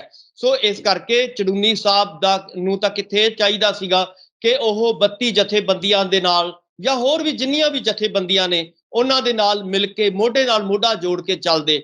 ਹੁਣ ਉਹ ਜਦੋਂ ਆਪਣਾ ਵੱਖਰਾ ਰਾਗ ਜਿਹੜੇ ਨੇ ਅਲਾਪੀ ਜਾ ਰਹੇ ਨੇ ਔਰ ਬਾਰ-ਬਾਰ ਅਲਾਪ ਰਹੇ ਨੇ। ਪਿਛਲੇ ਦਿਨਾਂ ਦੇ ਵਿੱਚ ਵੀ ਜਦੋਂ ਬਹੁਤ ਸ਼ੁਰੂ ਦੇ ਵਿੱਚ ਜਦੋਂ ਮੋਰਚਾ ਚੱਲ ਰਿਹਾ ਸੀਗਾ ਤਾਂ ਤੁਹਾਨੂੰ ਵੀ ਯਾਦ ਹੋਏਗਾ ਕਿ ਉਹਨਾਂ ਨੇ ਪੋਲੀਟੀਕਲ ਲੀਡਰਾਂ ਦੇ ਨਾਲ ਮੀਟਿੰਗ ਕਰਤੀ ਸੀਗੀ। ਸੋ ਜਦੋਂ ਕਿ ਇਸ ਵੇਲੇ ਵੱਖ-ਵੱਖ ਜਿਹੜੀਆਂ ਜਥੇਬੰਦੀਆਂ ਨੇ ਕਿਸਾਨਾਂ ਦੀਆਂ, ਉਹ ਇਹ ਗੱਲ ਕਰ ਰਹੀਆਂ ਨੇ ਕਿ ਹਜੇ ਸਾਡੇ ਕੋਲੇ ਪੋਲੀਟੀਕਲ ਜਿਹੜਾ ਹੈਗਾ ਜਿਹੜੀਆਂ ਚੋਣਾਂ ਨੇ ਉਹਨਾਂ ਦੇ ਵਿੱਚ ਭਾਗ ਲੈਣ ਦਾ ਹਜੇ ਸਮਾਂ ਨਹੀਂ ਹੈ। ਹਜੇ ਸਾਨੂੰ ਸਿਰਫ ਤੇ ਸਿਰਫ ਕਨਸਨਟ੍ਰੇਟ ਕਿਹਦੇ ਉੱਤੇ ਕਰਨਾ ਚਾਹੀਦਾ ਹੈ, ਧਿਆਨ ਕਿਹਦੇ ਉੱਤੇ ਕੇਂਦਰਿਤ ਕਰਨਾ ਚਾਹੀਦਾ, ਸਿਰਫ ਤਿੰਨ ਬਿੱਲਾਂ ਨੂੰ ਰੱਦ ਕਰਾਉਣ ਦੇ ਉੱਤੇ ਔਰ ਚੌਥਾ ਜਿਹੜਾ ਹੈਗਾ ਇਹ MSP ਵਾਲਾ ਬਿੱਲ ਜਿਹੜਾ ਹੈਗਾ ਲਾਗੂ ਕਰਨ ਦੇ ਉੱਤੇ। ਪਰ ਚੜੂਨੀ ਸਾਹਿਬ ਕੀ ਕਰ ਰਹੇ ਨੇ? ਚੜੂਨੀ ਸਾਹਿਬ ਕਹਿ ਰਹੇ ਨੇ ਕਿ ਤੁਸੀਂ ਇਹ ਤਾਂ ਕੋਈ ਗੱਲ ਨਹੀਂ, ਇਹ ਤਾਂ ਹੋ ਹੀ ਜਾਊਗਾ, ਇਹ ਤਾਂ ਬਾਅਦ ਦੀਆਂ ਗੱਲਾਂ ਨੇ, ਪਰ ਤੁਸੀਂ ਪਹਿਲਾਂ ਆਪਾਂ ਚੋਣਾਂ ਲੜ ਲਈਏ। ਸੋ ਮੇਰਾ ਕਹਿਣ ਦਾ ਮਤਲਬ ਹੈ ਕਿ ਚੋਣਾਂ ਲੜਨ ਦਾ ਹਜੇ ਬਹੁਤ, ਹਿੰਦੁਸਤਾਨ ਇੱਕ ਐਸਾ ਮੁਲਕ ਹੈ ਜਿੱਥੇ ਮੈਨੂੰ ਲੱਗਦਾ ਹਰ 10 ਦਿਨਾਂ ਬਾਅਦ, ਹਰ ਮਹੀਨੇ ਬਾਅਦ ਕੋਈ ਨਾ ਕੋਈ ਚੋਣ ਇੱਥੇ ਆਈ ਜਾਂਦੀ ਹੈ। ਤੁਹਾਨੂੰ ਚੋਣਾਂ ਲੜਨ ਦਾ ਜਿਹੜਾ ਚਾਅ ਚੜਿਆ ਹੋਇਆ ਹੈ ਉਹ ਲੱਥ ਜਾਣਾ, ਕੋਈ ਗੱਲ ਨਹੀਂ, ਬਹੁਤ ਤੁਹਾਨੂੰ ਲੋਕਾਂ ਨੇ ਸਮਾਂ ਦੇਣਾ ਹੈ। ਪਰ ਤੁਸੀਂ ਜਿੰਨੀ ਦੇਰ ਕਿਰਪਾ ਕਰਕੇ ਇਹ ਜਿਹੜੀ ਜਿੰਨੀ ਦੇਰ ਆਪਣੀ ਮੰਜ਼ਿਲ ਸਰ ਨਹੀਂ ਹੁੰਦੀ, ਜਿੰਨੀ ਦੇਰ ਜਿਵੇਂ ਅਰਜਨ ਨੇ ਕਿਹਾ ਸੀਗਾ ਕਿ ਉਹ ਜਿਹੜੀ ਮੱਛੀ ਦੀ ਅੱਖ ਦੇ ਵਿੱਚ ਤੀਰ ਨਹੀਂ ਲੱਗਦਾ, ਉਨੀ ਦੇਰ ਕਿਰਪਾ ਕਰਕੇ ਆਪਾਂ ਅਨੁਸ਼ਾਸਨ ਦੇ ਵਿੱਚ ਰਹੀਏ।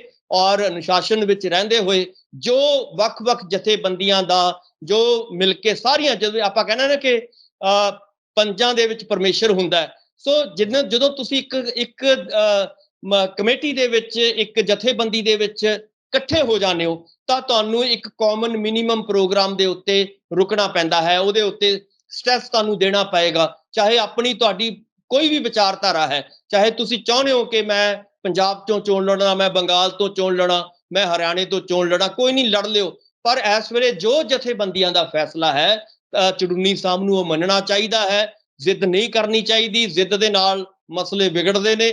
ਔਰ ਇਸ ਵੇਲੇ ਚੜੂਨੀ ਸਾਹਿਬ ਜਾਣਬੁੱਝ ਕੇ ਕੋਈ ਨਾ ਕੋਈ, ਦੇਖੋ ਜਿਵੇਂ ਦੀਪ ਸਿੱਧੂ ਦੇ ਪਿੱਛੇ ਕੋਈ ਸ਼ਕਤੀ ਕੰਮ ਕਰ ਰਹੀ ਸੀਗੀ, ਉਵੇਂ ਮੈਨੂੰ ਇਹ ਲੱਗਦਾ ਹੈ ਕਿ ਚੜੂਨੀ ਸਾਹਿਬ ਜੀ ਦੇ ਪਿੱਛੇ ਕੋਈ ਤਾਕਤ ਜ਼ਰੂਰ ਹੈ ਜਿਹੜੀ ਇਹ ਕੰਮ ਕਰ ਰਹੀ ਹੈ ਔਰ ਇਸ ਵੱਡੇ ਮਹਾ ਸੰਘਰਸ਼ ਨੂੰ ਤਾਰ ਪੀਡੋ ਕਰਨਾ ਚਾਹੁੰਦੇ ਨੇ ਉਹ। ਸੋ ਉਸ ਨੂੰ ਉਸ ਤੋਂ ਨਾ ਕਰਨ, ਆਪਣਾ ਨਾਮ ਗਦਾਰਾਂ ਦੇ ਵਿੱਚ ਨਾ ਲਿਖਵਾਉਣ। ਸੋ ਕਿਰਪਾ ਕਰਕੇ ਇਹ ਏਡਾ ਵੱਡਾ ਸੰਘਰਸ਼ ਹੈ, ਏਡਾ ਵੱਡਾ ਮਹਾਯੱਗ ਹੈ, ਉਹਦੇ ਵਿੱਚ ਤੁਹਾਨੂੰ ਆਹੂਤੀ ਪਾਉਣ ਦੀ ਬਜਾਏ ਤੁਸੀਂ ਉਹਦੇ ਵਿੱਚ ਕੋਈ ਨਾ ਕੋਈ ਜਿਹੜਾ ਹੈਗਾ ਗਲਤ ਕੰਮ ਕਰ ਰਹੇ ਹੋ, ਗਲਤ ਸਟੇਟਮੈਂਟਾਂ ਦੇ ਰਹੇ ਹੋ, ਗਲਤ ਤਰੀਕੇ ਨਾਲ ਉਹਨੂੰ ਪੇਸ਼ ਕਰਨ ਦੀ ਕੋਸ਼ਿਸ਼ ਕਰ ਰਹੇ ਹੋ। ਇਹ ਜਿਹੜੀ ਹੈਗੀ ਹੈ ਚੜੂਨੀ ਸਾਹਿਬ ਨੂੰ, ਕਿਉਂਕਿ ਸਿਆਣੇ ਬਿਆਣੇ ਲੀਡਰ ਨੇ ਉਹ, ਉਹਨਾਂ ਨੂੰ ਜ਼ਰੂਰ ਜਿਹੜਾ ਹੈਗਾ ਇਸ ਦੇ ਉੱਤੇ ਕੰਮ ਜਿਹੜਾ ਹੈਗਾ ਸੋਚਣਾ ਚਾਹੀਦਾ ਹੈ। ਔਰ ਜਿਸ ਕਿਸਮ ਦੇ ਨਾਲ ਜੇਕਰ ਅੱਜ ਉਹ ਠੇਸ ਲੱਗਦੀ ਹੈ ਇਸ ਵੱਡੇ ਮੋਰਚੇ ਨੂੰ, ਤਾਂ ਉਹਦੇ ਵਿੱਚ ਬਹੁਤ ਵੱਡਾ ਰੋਲ ਜਿਹੜਾ ਹੈਗਾ ਚੜੂਨੀ ਸਾਹਿਬ ਦਾ ਹੋ ਸਕਦਾ ਹੈ, ਉਹਨਾਂ ਦੇ ਬਿਆਨਾਂ ਦਾ ਹੋ ਸਕਦਾ ਹੈ, ਉਹਨਾਂ ਦੀਆਂ ਜਿਹੜੀਆਂ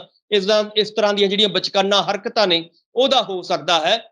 ਸੋ ਚੜੂਨੀ ਸਾਹਿਬ ਨੂੰ ਚਾਹੀਦਾ ਹੈ ਕਿ ਸੰਯੁਕਤ ਮੋਰਚੇ ਦੇ ਜੋ ਵੀ ਉਹਨਾਂ ਨੇ ਫੈਸਲਾ ਕਰਨਾ ਹੈ, ਜੋ ਵੀ ਗੱਲਾਂ ਕਰਨੀਆਂ ਨੇ ਉਹ ਅੰਦਰ ਕਰਨ। ਉਹ ਬਾਰ ਕਿਉਂ ਜਿਹੜੀਆਂ ਆਪਣੀਆਂ ਵੀਡੀਓ ਵਾਇਰਲ ਕਰਦੇ ਨੇ, ਉਹ ਬਾਹਰ ਕਿਉਂ ਜਾ ਰਹੇ ਨੇ, ਕਿਉਂ ਨਹੀਂ ਉਹ ਅੰਦਰ ਰਹਿ ਕੇ ਆਪਣੀ ਗੱਲ ਕਹਿੰਦੇ। ਸੋ ਅਨੁਸ਼ਾਸਨ ਜਿਹੜਾ ਹੈਗਾ ਬਹੁਤ ਜ਼ਰੂਰੀ ਹੁੰਦਾ ਹੈ ਇਦਾਂ ਦੇ ਸੰਘਰਸ਼ਾਂ ਦੇ ਵਿੱਚ। ਜਿੰਨਾ ਅਨੁਸ਼ਾਸਨਬੱਧ ਇਹ ਲੀਡਰ ਰਹਿਣਗੇ ਉਨਾ ਹੀ ਇਹ ਸੰਘਰਸ਼ ਜਿਹੜਾ ਹੈਗਾ ਅੱਗੇ ਜਾਏਗਾ। ਔਰ ਸਾਨੂੰ ਉਮੀਦ ਕਰਨੀ ਚਾਹੀਦੀ ਹੈ ਕਿ ਆਉਣ ਵਾਲੇ ਦਿਨਾਂ ਦੇ ਵਿੱਚ, ਜਿਵੇਂ ਚੜੂਨੀ ਸਾਹਿਬ ਕਹਿ ਰਹੇ ਨੇ ਕਿ ਮੈਂ ਇਸ ਮੋਰਚੇ ਤੋਂ ਬਾਹਰ ਨਹੀਂ ਜਾਵਾਂਗਾ, ਇਹਦੇ ਵਿੱਚ ਰਹਿ ਕੇ ਕੰਮ ਕਰਾਂਗਾ, ਪਰ ਆਪਣੀ ਜਿਹੜੀ ਹੈਗੀ ਹੈ ਜ਼ੁਬਾਨ ਦੇ ਉੱਤੇ ਜ਼ਰੂਰ ਲਗਾਮ ਦੇਣ। ਆਪਣੀ ਜਿਹੜੀ ਉਹਨਾਂ ਦੀ ਜਿਹੜੀ ਇੱਛਾ ਹੈ, ਔਰ ਮੈਨੂੰ ਲੱਗਦਾ ਹੈ ਕਿ ਉਹ ਜ਼ਿਆਦਾ ਆਪਣੇ ਆਪ ਨੂੰ ਵੱਡਾ ਜਿਹੜਾ ਹੈਗਾ ਇੱਕ ਹੀਰੋ ਸਮਝਣ ਦੀ, ਕਿ ਮੈਂ ਬਹੁਤ ਵੱਡਾ ਲੀਡਰ ਹੋ ਗਿਆ, ਉਸ ਨੂੰ ਤੁਸੀਂ ਥੋੜਾ ਜਿਹਾ ਹਜੇ ਲਗਾਮ ਦੇ ਲਓ। ਜਿੰਨੀ ਦੇਰ ਇਹ ਮਸਲੇ ਹੱਲ ਨਹੀਂ ਹੁੰਦੇ, ਜਿੰਨੀ ਦੇਰ ਇਹ ਸਾਰੇ 3 ਕਾਨੂੰਨ ਜਿਹੜੇ ਨੇ ਰੱਦ ਨਹੀਂ ਹੁੰਦੇ, ਉਨੀ ਦੇਰ ਕਿਰਪਾ ਕਰਕੇ ਤੁਸੀਂ ਅਨੁਸ਼ਾਸਨਬੱਧ ਰਹਿ ਕੇ ਆਪਣਾ ਕੰਮ ਕਰਨ ਦੀ ਕੋਸ਼ਿਸ਼ ਕਰੋ। ਤੁਸੀਂ ਵੱਡੇ ਲੀਡਰ ਹੋ, ਪੰਜਾਬ ਦੇ ਨਹੀਂ ਪੂਰੇ ਹਿੰਦੁਸਤਾਨ ਦੇ, ਹਰਿਆਣੇ ਦੇ ਵੀ ਲੀਡਰ ਹੋ, ਔਰ ਤੁਹਾਨੂੰ ਆਉਣ ਵਾਲੇ ਸਮੇਂ ਦੇ ਵਿੱਚ ਟਾਈਮ ਜ਼ਰੂਰ ਦਿੱਤਾ ਜਾਏਗਾ। ਤੁਸੀਂ ਬਿਲਕੁਲ ਇਹਨਾਂ ਨੂੰ ਚਿੰਤਾ ਨਹੀਂ ਕਰਨੀ ਚਾਹੀਦੀ। ਲੋਕ ਇਹਨਾਂ ਨੂੰ ਹੀਰੋ ਬਣਾਉਣਗੇ। ਹੋ ਸਕਦਾ ਹੈ ਕਿ ਹਰਿਆਣੇ ਦੇ ਲੋਕ ਹੀ ਇਹਨਾਂ ਨੂੰ ਮੁੱਖ ਮੰਤਰੀ ਦਾ ਚਿਹਰਾ ਜਿਹੜਾ ਹੈਗਾ ਐਲਾਨ ਦੇਣ। ਸੋ ਆਉਣ ਵਾਲੇ ਦਿਨਾਂ ਦੀ ਇੰਤਜ਼ਾਰ ਕਰਨੀ ਚਾਹੀਦੀ ਹੈ, ਪਰ ਉਹਦੇ ਲਈ ਇਮਾਨਦਾਰੀ ਚਾਹੀਦੀ ਹੈ। ਔਰ ਇਮਾਨਦਾਰੀ ਦੇ ਨਾਲ ਜੇ ਤੁਸੀਂ ਲੱਗੋਗੇ, ਜੇ ਤੁਸੀਂ ਦੀਪ ਸਿੱਧੂ ਵਾਂਗ ਕੋਈ ਨਾ ਕੋਈ ਇਦਾਂ ਦੀ ਗੜਬੜ ਕਰਨ ਦੀ ਕੋਸ਼ਿਸ਼ ਕਰੋਗੇ, ਉਹਦਾ ਲਾਭ ਜਿਹੜਾ ਹੈਗਾ, ਉਹਦਾ ਫਾਇਦਾ ਵਿਰੋਧੀ ਧਿਰਾਂ ਉਠਾ ਸਕਦੀਆਂ ਨੇ। ਸੋ ਕਿਰਪਾ ਕਰਕੇ ਇਹ ਵਿਰੋਧੀ ਧਿਰਾਂ ਨੂੰ ਇਦਾਂ ਦਾ ਲਾਭ, ਇਦਾਂ ਦਾ ਫਾਇਦਾ ਨਾ ਉਠਾਉਣ ਦਿਓ। ਅਨੁਸ਼ਾਸਨਬੱਧ ਹੋ ਕੇ ਲੜਾਈ ਜਿਹੜੀ ਹੈਗੀ ਲੜਨੀ ਚਾਹੀਦੀ ਹੈ। ਬਹੁਤ ਸੋਹਣੀ ਲੜਾਈ ਲੜ ਰਹੇ ਹੋ ਤੁਸੀਂ, ਔਰ ਤੁਸੀਂ ਬਹੁਤ ਵੱਡੇ ਜਿਹੜੇ ਨੇ, ਆਪਾਂ ਨੂੰ ਵੀ ਪਤਾ ਹੈ ਕਿ ਚਾਹੇ ਪੰਜਾਬ ਦੀ ਗੱਲ ਹੋਵੇ, ਚਾਹੇ ਬੰਗਾਲ ਦੀ ਗੱਲ ਹੋਵੇ, ਚਾਹੇ ਹਰਿਆਣੇ ਦੀ, ਚਾਹੇ ਯੂਪੀ ਦੀ, ਚਾਹੇ ਉੱਤਰਾਖੰਡ ਦੀ, ਬਹੁਤ ਵੱਡੇ ਤੁਹਾਡੇ ਰਿਜ਼ਲਟ ਨਿਕਲੇ ਨੇ। ਤੁਹਾਡੇ ਇਸ ਉਹਦੇ ਕਰਕੇ ਬੀਜੇਪੀ ਅੰਦਰੋਂ ਹਿੱਲੀ ਪਈ ਹੈ। ਸੋ ਇਸ ਕਰਕੇ ਤੁਸੀਂ ਹੋਰ ਹਜੇ ਜਿਹੜਾ ਹੈਗਾ ਤੁਹਾਨੂੰ ਥੋੜਾ ਜਿਹਾ ਜ਼ੋਰ ਹੋਰ ਲਾਉਣਾ ਚਾਹੀਦਾ ਹੈ, ਥੋੜੀ ਜਿਹੀ ਸ਼ਾਂਤੀ ਨਾਲ ਹੋਰ ਲੜਨਾ ਚਾਹੀਦਾ ਹੈ। ਔਰ ਜੋਸ਼ ਤੇ ਹੋਸ਼ ਦਾ ਜਿਹੜਾ ਕੰਬੀਨੇਸ਼ਨ ਹੈ ਉਹ ਬਹੁਤ ਜ਼ਰੂਰੀ ਹੈ। ਕੱਲੇ ਜੋਸ਼ ਨਾਲ ਜਿਹੜਾ ਹੈਗਾ ਗੱਲਾਂ ਕਈ ਵਾਰੀ ਦੂਜੇ ਪਾਸੇ ਜਾ ਸਕਦੀਆਂ ਨੇ। ਨਾਲ ਹੋਸ਼ ਜਿਹੜਾ ਹੈਗਾ ਬਹੁਤ ਜ਼ਰੂਰੀ ਹੈ ਚੱਲਣਾ, ਔਰ ਹੋਸ਼ ਨਾਲ ਵੀ ਜਿਹੜਾ ਹੈਗਾ ਹੋਸ਼ ਤੋਂ ਕੰਮ ਲੈਣਾ ਚਾਹੀਦਾ ਹੈ ਚੜੂਨੀ ਸਾਹਿਬ ਨੂੰ। ਜੀ ਸੁਖਵਿੰਦਰ ਜੀ। ਜੀ ਬਿਲਕੁਲ ਡਾਕਟਰ ਸਾਹਿਬ। ਦੂਜੇ ਪਾਸੇ ਬੀਜੇਪੀ ਦੀ ਤਿਰੰਗਾ ਯਾਤਰਾ ਪਰ ਜਦੋਂ ਆਪਾਂ ਦੇਖਦੇ ਹਾਂ ਕਿ ਲਗਾਤਾਰ ਖਬਰਾਂ ਵੀ ਪ੍ਰਕਾਸ਼ਿਤ ਨੇ, ਕਿਸਾਨਾਂ ਨੇ ਵੀ ਕਿਹਾ ਕਿ ਅਸੀਂ ਤਿਰੰਗਾ ਯਾਤਰਾ ਨੂੰ ਨਹੀਂ ਰੋਕਣਾ, ਕਿਉਂਕਿ ਇਹਦੇ ਨਾਲ ਜੇ ਤਕਰਾਰ ਹੋਏਗਾ ਤਾਂ ਤਿਰੰਗੇ ਦਾ ਅਪਮਾਨ ਹੋਣਾ ਲਾਜ਼ਮੀ ਹੈ। ਇਸ ਕਰਕੇ ਉਸ ਪਾਸੇ ਵੱਲ ਨੂੰ ਅਸੀਂ ਨਹੀਂ ਤੁਰਨਾ। ਇਹਨੂੰ ਕਿੱਦਾਂ ਦੇਖਦੇ ਹੋ ਕਿ ਬੀਜੇਪੀ ਦੀ ਇਹ ਵੀ ਕੋਈ ਇੱਕ ਨਵੀਂ ਕਹਿ ਲਓ ਕਿ ਸਟ੍ਰੈਟਜੀ ਆ ਸਿਆਸੀ ਤੌਰ ਦੇ ਉੱਤੇ, ਕਿ ਤਿਰੰਗਾ ਲੈ ਕੇ ਜਿੱਥੇ ਲੋਕਾਂ ਦੇ ਵਿੱਚ ਬੀਜੇਪੀ ਨੂੰ ਨਿਕਲਣ ਨਹੀਂ ਦਿੱਤਾ ਜਾ ਰਿਹਾ, ਹੁਣ ਉਹ ਤਿਰੰਗੇ ਦੀ ਆੜ ਦੇ ਵਿੱਚ ਆਪਣੀ ਸਿਆਸਤ ਜਿਹੜੀ ਹੈ ਉਹ ਅੱਗੇ ਵਧਾਉਣ ਦੀ ਕੋਸ਼ਿਸ਼ ਕਰ ਰਹੇ ਨੇ। ਸੁਖਵਿੰਦਰ ਜੀ, ਬਿਲਕੁਲ ਆਪਣੀ ਉਹ ਖੁੱਸੀ ਹੋਈ ਜ਼ਮੀਨ ਕਿਵੇਂ ਨਾ ਕਿਵੇਂ, ਜਿਵੇਂ ਆਪਾਂ ਨੂੰ ਪਤਾ ਹੈ ਕਿ ਸਾਮ ਦਾਮ ਦੰਡ ਭੇਦ, ਇਹ ਚੀਜ਼ਾਂ ਨੂੰ ਅਪਣਾ ਕੇ ਬੀਜੇਪੀ ਅੱਗੇ ਆਉਣ ਦੀ ਕੋਸ਼ਿਸ਼ ਕਰ ਰਹੀ ਹੈ। ਔਰ ਤੁਸੀਂ ਦੇਖੋਗੇ ਕਿ ਜਿੱਥੋਂ ਤੱਕ ਬੀਜੇਪੀ ਔਰ ਝੰਡੇ ਦਾ ਸੰਬੰਧ ਹੈ, ਤਿਰੰਗੇ ਦਾ ਸੰਬੰਧ ਹੈ, ਉਹ ਤੁਸੀਂ ਦੇਖੋਗੇ 1925 ਦੇ ਵਿੱਚ ਜਦੋਂ RSS ਦੀ ਸਥਾਪਨਾ ਹੁੰਦੀ ਹੈ, ਤਾਂ ਉਦੋਂ ਤੋਂ ਲੈ ਕੇ ਬੜਾ ਲੰਮਾ ਸਮਾਂ ਇਹਨਾਂ ਦਾ ਜਿਹੜਾ ਮੇਨ ਦਫ਼ਤਰ ਹੈ ਨਾਗਪੁਰ ਦੇ ਵਿੱਚ, ਉੱਥੇ ਇਹਨਾਂ ਨੇ ਤਿਰੰਗਾ ਨਹੀਂ ਚੜਾਇਆ ਕਦੇ ਵੀ। ਤਿਰੰਗੇ ਨੂੰ ਇਹ ਲੋਕ ਕਿਸੇ ਵੇਲੇ ਨਫ਼ਰਤ ਕਰਦੇ ਸੀਗੇ ਕਿ ਅਸੀਂ ਤਾਂ ਤਿਰੰਗੇ ਨੂੰ ਮੰਨਦੇ ਨਹੀਂ ਹਾਂ, ਆਪਣਾ ਹੀ ਝੰਡਾ, ਇਹਨਾਂ ਦਾ ਵੱਖਰਾ ਝੰਡਾ RSS ਦਾ ਹੁੰਦਾ ਸੀਗਾ। ਸੋ ਉੱਥੋਂ ਹੀ ਬੀਜੇਪੀ ਨਿਕਲ ਕੇ ਸਾਹਮਣੇ ਆਈ ਹੈ। ਸਿਰਫ ਤੇ ਸਿਰਫ ਰਾਜਨੀਤੀ ਹੋ ਰਹੀ ਹੈ, ਔਰ ਰਾਜਨੀਤੀ ਵੀ ਇਸ ਲਈ ਕਿ ਕਿਉਂਕਿ ਇਹਨਾਂ ਨੇ ਦੇਖਿਆ ਸੀਗਾ ਕਿ ਪਿਛਲੇ ਜਿਹੜੀ 26 ਜਨਵਰੀ ਸੀਗੀ ਉਹਦੇ ਵਿੱਚ ਕਿਸਾਨਾਂ ਨੂੰ ਤਿਰੰਗੇ ਦੇ ਨਾਂ ਤੇ ਇਹਨਾਂ ਨੇ ਉਲਝਾਉਣ ਦੀ ਕੋਸ਼ਿਸ਼ ਕੀਤੀ ਸੀ। ਤੁਹਾਨੂੰ ਵੀ ਯਾਦ ਹੋਏਗਾ ਕਿ ਲਾਲ ਕਿਲੇ ਦੇ ਉੱਤੇ ਇਹਨਾਂ ਨੇ ਇੱਕ ਦੋਸ਼ ਲਾਇਆ ਸੀਗਾ ਦੀਪ ਸਿੱਧੂ ਦੇ ਉੱਤੇ ਕਿ ਜਾਂ ਹੋਰ ਬਾਕੀ ਜਥੇਬੰਦੀਆਂ ਦੇ ਉੱਤੇ ਕਿ ਦੇਖੋ ਜੀ ਇਹਨਾਂ ਨੇ ਤਿਰੰਗੇ ਦਾ ਅਪਮਾਨ ਕਰਤਾ, ਉਹਦੇ ਨਾਲ ਹੀ ਨਿਸ਼ਾਨ ਸਾਹਿਬ ਜਿਹੜਾ ਹੈਗਾ ਚਲਾਤਾ। ਸੋ ਇਸ ਕਿਸਮ ਦੀ ਕੋਸ਼ਿਸ਼ ਜਿਹੜੀ ਸੀਗੀ ਉਦੋਂ ਕੀਤੀ ਗਈ। ਉਦੋਂ ਵੀ ਸਾਰੀਆਂ ਆਪਣੀਆਂ ਏਜੰਸੀਆਂ ਨੂੰ, ਪੁਲਿਸ ਨੂੰ ਜਾਂ ਹੋਰ ਲੋਕਾਂ ਨੂੰ ਨਾਲ ਲਾ ਕੇ ਜਿਹੜਾ ਸੀਗਾ ਇਸ ਸੰਘਰਸ਼ ਨੂੰ ਬਦਨਾਮ ਕਰਨ ਦੀ ਕੋਸ਼ਿਸ਼ ਕੀਤੀ ਸੀ ਪੂਰੀ ਤਰ੍ਹਾਂ, ਜਿਹੜੀ ਕਿ ਹੌਲੀ ਹੌਲੀ ਉਹ ਫੇਲ ਹੋ ਗਿਆ ਉਹਨਾਂ ਦਾ ਜਿਹੜਾ ਸੀਗਾ ਇਹ ਜਿਹੜੀ ਸ਼ਤਰੰਜ ਦੀ ਚਾਲ ਸੀਗੀ। ਸੋ ਹੁਣ ਕੀ ਆ, ਕਿਉਂਕਿ 15 ਅਗਸਤ ਆ ਰਿਹਾ, 15 ਅਗਸਤ ਆਉਣ ਕਰਕੇ ਲੋਕਾਂ ਦੇ ਵਿੱਚ ਇੱਕ ਜਿਹੜੀ ਹੈਗੀ ਆ ਉਤਸ਼ਾਹ ਹੁੰਦਾ। ਲੋਕ 15 ਅਗਸਤ ਵਾਲੇ ਦਿਨ ਝੰਡੇ ਨੂੰ ਪਿਆਰ ਕਰਦੇ ਆ, ਆਜ਼ਾਦੀ ਦਾ ਦਿਨ ਹੁੰਦਾ। ਸੋ ਉਸ ਆਜ਼ਾਦੀ ਦੇ ਦਿਨ ਕਰਕੇ ਉਸ ਪਿਆਰ ਨੂੰ ਇਹ ਲੋਕ ਜਿਹੜੇ ਨੇ ਜਾਣ ਬੁੱਝ ਕੇ ਇਹਨੂੰ ਲੜਾਈ ਦਾ ਮੈਦਾਨ ਬਣਾਉਣਾ ਚਾਹੁੰਦੇ ਨੇ, ਤਾਂ ਕਿ ਲੋਕਾਂ ਦੀਆਂ ਜਿਹੜੀਆਂ ਭਾਵਨਾਵਾਂ ਨੇ ਉਹਨਾਂ ਦੇ ਨਾਲ ਖੇਡਿਆ ਜਾਵੇ ਔਰ ਇਹ ਕਿਹਾ ਜਾਵੇ ਕਿ ਜਿਹੜੇ ਇਹ ਕਿਸਾਨ ਨੇ ਇਹ ਤਾਂ ਝੰਡੇ ਨੂੰ ਪਿਆਰ ਹੀ ਨਹੀਂ ਕਰਦੇ, ਤਾਂ ਤਿਰੰਗੇ ਨੂੰ ਪਿਆਰ ਨਹੀਂ ਕਰਦੇ।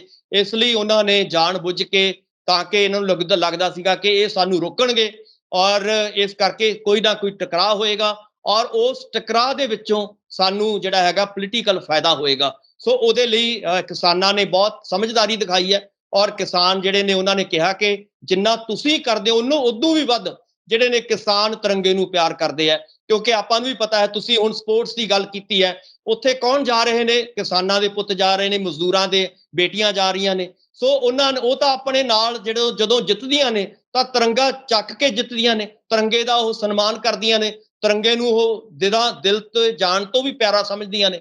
ਪਰ ਇਹ ਲੋਕ ਜਿਹੜੇ ਨੇ ਤਿਰੰਗੇ ਦੇ ਉੱਤੇ ਰਾਜਨੀਤੀ ਕਰ ਰਹੇ ਨੇ, ਜਿਹੜਾ ਕਿ ਬਿਲਕੁਲ ਮਾੜੀ ਗੱਲ ਹੈ। ਔਰ ਜਦੋਂ ਅਸੀਂ ਫੌਜੀ ਜਵਾਨਾਂ ਦੀ ਗੱਲ ਕਰਦੇ ਹਾਂ, ਫੌਜ ਦੇ ਵਿੱਚ ਕੌਣ ਨੇ? ਉਹਨਾਂ ਕਿਸਾਨਾਂ ਦੇ, ਮਜ਼ਦੂਰਾਂ ਦੇ ਬੱਚੇ ਨੇ। ਸੋ ਉਹਨਾਂ ਦੀਆਂ ਜਦੋਂ ਲਾਸ਼ਾਂ ਲਿਪਟ ਕੇ ਆਉਂਦੀਆਂ ਨੇ, ਕਿਹਦੇ ਵਿੱਚ ਆਉਂਦੀਆਂ ਨੇ? ਤਿਰੰਗੇ ਵਿੱਚ ਆਉਂਦੀਆਂ ਨੇ। ਸੋ ਮੇਰਾ ਕਹਿਣ ਦਾ ਮਤਲਬ ਹੈ ਕਿ ਇਹ ਜਾਣ ਬੁੱਝ ਕੇ ਜਿਹੜਾ ਹੈਗਾ, ਤੁਸੀਂ ਇੱਕ ਵੀ ਦੱਸੋ, ਮੈਨੂੰ ਇਹ ਦੱਸਿਆ ਜਾਏ ਕਿ ਬੀਜੇਪੀ ਦੇ ਕਿੰਨੇ ਲੀਡਰ ਨੇ ਜਿਨ੍ਹਾਂ ਦੇ ਪੁੱਤਰ ਜਾਂ ਤਾਂ ਫੌਜਾਂ ਦੇ ਵਿੱਚ ਨੇ ਜਾਂ ਉਹ ਸਪੋਰਟਸਮੈਨ ਨੇ, ਕੋਈ ਸਪੋਰਟਸ ਨੂੰ ਪਿਆਰ ਕਰਨ ਵਾਲੇ ਹੋਣ ਜਾਂ ਸਪੋਰਟਸ ਨੂੰ ਖੇਡਦੇ ਹੋਣ। ਕੋਈ ਵੀ ਇੱਕ ਵੀ ਬੀਜੇਪੀ ਦਾ ਜਿਹੜਾ ਹੈਗਾ, ਮੋਦੀ ਸਾਹਿਬ ਇਹ ਕਹਿੰਦੇ ਨੇ ਕਿ ਮੈਂ ਜਿਵੇਂ ਤੁਸੀਂ ਦੇਖਿਆ ਹੋਵੇਗਾ ਵੀਡੀਓ ਦੇ ਉੱਤੇ ਜਾਂ ਟੀਵੀਆਂ ਦੇ ਉੱਤੇ ਦਿਖਾਇਆ ਗਿਆ ਬਾਰ-ਬਾਰ ਕਿ ਸ਼ਾਇਦ ਮੋਦੀ ਸਾਹਿਬ ਸਪੋਰਟਸਮੈਨ ਨੂੰ ਜਾਂ ਲੜਕੀਆਂ ਨੂੰ ਬੜਾ ਪਿਆਰ ਕਰਦੇ ਆ ਉਹਨਾਂ ਨੂੰ ਔਰ ਉਹਦੇ ਨਾਲ ਬੜਾ ਤ੍ਰੇਹ ਹੈ। ਪਰ ਦੂਜੇ ਪਾਸੇ ਕੀ ਹੈ ਕਿ ਮੋਦੀ ਸਾਹਿਬ ਕਿਉਂਕਿ ਗੁਜਰਾਤੀ ਹੋਣ ਕਰਕੇ ਕਦੇ ਵੀ ਉਹਦਾ ਪੈਸੇ ਕਮਾਉਣ 'ਚ ਉਹਨਾਂ ਦਾ ਸਾਰਾ ਜੀਵਨ ਜਿਹੜਾ ਹੈਗਾ 2 ਦੂਣੀ 4 ਕਰਨ ਦੇ ਵਿੱਚ ਲੱਗਿਆ ਰਿਹਾ। ਸੋ ਮੇਰਾ ਕਹਿਣ ਦਾ ਮਤਲਬ ਹੈ ਕਿ ਬੀਜੇਪੀ ਵਾਲਿਆਂ ਨੂੰ ਸਮਝ ਲੈਣਾ ਚਾਹੀਦਾ ਹੈ ਕਿ ਜਿਹੜੇ ਆਮ ਲੋਕ ਨੇ, ਬਾਕੀ ਲੋਕ ਨੇ, ਤੁਹਾਡੇ ਤੋਂ ਬਿਨਾਂ ਸਾਰੇ ਲੋਕ ਤਿਰੰਗੇ ਨੂੰ ਤੁਹਾਡੇ ਨਾਲੋਂ ਜ਼ਿਆਦਾ, ਆਪਣੀ ਜਾਨ ਨਾਲੋਂ ਜ਼ਿਆਦਾ ਪਿਆਰ ਕਰਦੇ ਆ। ਤੁਸੀਂ ਉਹਨਾਂ ਨੂੰ ਆਪਣਾ ਭੁਲੇਖਾ ਕੱਢ ਦਿਓ। ਤੁਸੀਂ ਤਾਂ ਉਹ ਲੋਕ ਨੇ, ਬੀਜੇਪੀ ਵਾਲੇ ਤਾਂ ਉਹ ਲੋਕ ਨੇ ਜਿਨ੍ਹਾਂ ਨੇ ਤਿਰੰਗੇ ਨੂੰ ਨਫ਼ਰਤ ਕੀਤੀ ਹੈ। ਤਿਰੰਗੇ ਨੂੰ ਤੁਸੀਂ ਇਤਿਹਾਸ ਕੱਢ ਕੇ ਦੇਖ ਲਓ, ਇਤਿਹਾਸ ਇਸ ਗੱਲ ਦਾ ਗਵਾਹ ਹੈ। ਤਿਰੰਗੇ ਨੂੰ ਇਹਨਾਂ ਨੇ ਸਾੜਿਆ ਵੀ ਹੈ, ਉਹਦਾ ਅਪਮਾਨ ਵੀ ਕੀਤਾ ਲਗਾਤਾਰ। ਸੋ ਜਿਸ ਬੀਜੇਪੀ ਨੇ ਆਪਣੇ ਮੇਨ ਆਫਿਸ ਦੇ ਉੱਤੇ ਕਈ ਸਾਲ ਲਗਾਤਾਰ ਤਿਰੰਗਾ ਚੜ੍ਹਨ ਨਹੀਂ ਦਿੱਤਾ, ਤਿਰੰਗਾ ਝੂਲਣ ਨਹੀਂ ਦਿੱਤਾ, ਉਹ ਤਿਰੰਗਾ ਜਿਹੜਾ ਹੈਗਾ ਅੱਜ ਹੱਥ 'ਚ ਫੜ ਕੇ ਡਰਾਮੇਬਾਜ਼ੀ ਕਰ ਰਹੀ ਹੈ। ਇੱਥੋਂ ਮੈਨੂੰ ਲੱਗਦਾ ਕਿ ਲੋਕਾਂ ਨੂੰ ਸਮਝ ਲੈਣਾ ਚਾਹੀਦਾ ਕਿ ਲੋਕ ਇਸ ਵੇਲੇ ਬਹੁਤ ਸਾਰਾ ਕੁਝ ਲੋਕਾਂ ਦੇ ਸਾਹਮਣੇ ਹੈ। ਲੋਕ ਇਦਾਂ ਦੀਆਂ ਗੱਲਾਂ ਦੇ ਵਿੱਚ ਨਹੀਂ ਆਉਂਦੇ। ਜਿਵੇਂ ਕਿਸਾਨ ਉਹਨਾਂ ਦੇ ਝਾਂਸੇ 'ਚ ਨਹੀਂ ਫਸੇ, ਇਸੇ ਤਰ੍ਹਾਂ ਕੋਈ ਵੀ ਬੰਦਾ ਜਿਹੜਾ ਹੈਗਾ ਇਸ ਵੇਲੇ ਬੀਜੇਪੀ ਦੀਆਂ ਜਿਹੜੀਆਂ ਕੁਚਾਲਾਂ ਨੇ, ਇਹ ਜਿਹੜੇ ਛੜੰਤਰ ਨੇ, ਉਹਨਾਂ 'ਚ ਨਹੀਂ ਫਸਣਗੇ। ਇਹ ਬਿਲਕੁਲ ਕਲੀਅਰ ਹੋਣਾ ਚਾਹੀਦਾ ਸੁਖਵਿੰਦਰ ਜੀ। ਬਿਲਕੁਲ ਬਿਲਕੁਲ ਬਿਲਕੁਲ ਡਾਕਟਰ ਸਾਹਿਬ, ਦੂਜੇ ਪਾਸੇ ਜਦੋਂ ਅਸੀਂ ਪੰਜਾਬ ਦੀ ਸਿਆਸਤ ਵੱਲ ਹੁਣ ਤੁਰਦੇ ਹਾਂ ਕਿ ਉਧਰ ਨਵਜੋਤ ਸਿੰਘ ਸਿੱਧੂ ਹੋਣਾ ਨੇ ਇੱਕ ਨਵਾਂ ਕਹਿ ਲਓ ਕਿ ਆਪਣੇ ਵੱਲੋਂ ਬਿਆਨ ਜਾਰੀ ਕੀਤਾ ਜਾਂ ਸੋਸ਼ਲ ਮੀਡੀਆ ਦੇ ਉੱਤੇ ਇੱਕ ਵੀਡੀਓ ਜਿਹੜੀ ਪਈ ਆ, ਉਹਦੇ ਵਿੱਚ ਉਹਨਾਂ ਨੇ ਲਿਖਿਆ ਹੈ ਕਿ ਪੰਜਾਬ ਦਾ ਜਿਹੜਾ ਰੈਵਨਿਊ ਹੈ ਉਹਨੂੰ ਅਸੀਂ ਜਨਰੇਟ ਕਰਾਂਗੇ, ਉਹਨੂੰ ਕਿਸ ਤਰ੍ਹਾਂ ਪੰਜਾਬ ਨੂੰ ਪੈਰੈਂਸਰ ਕਰਨਾ।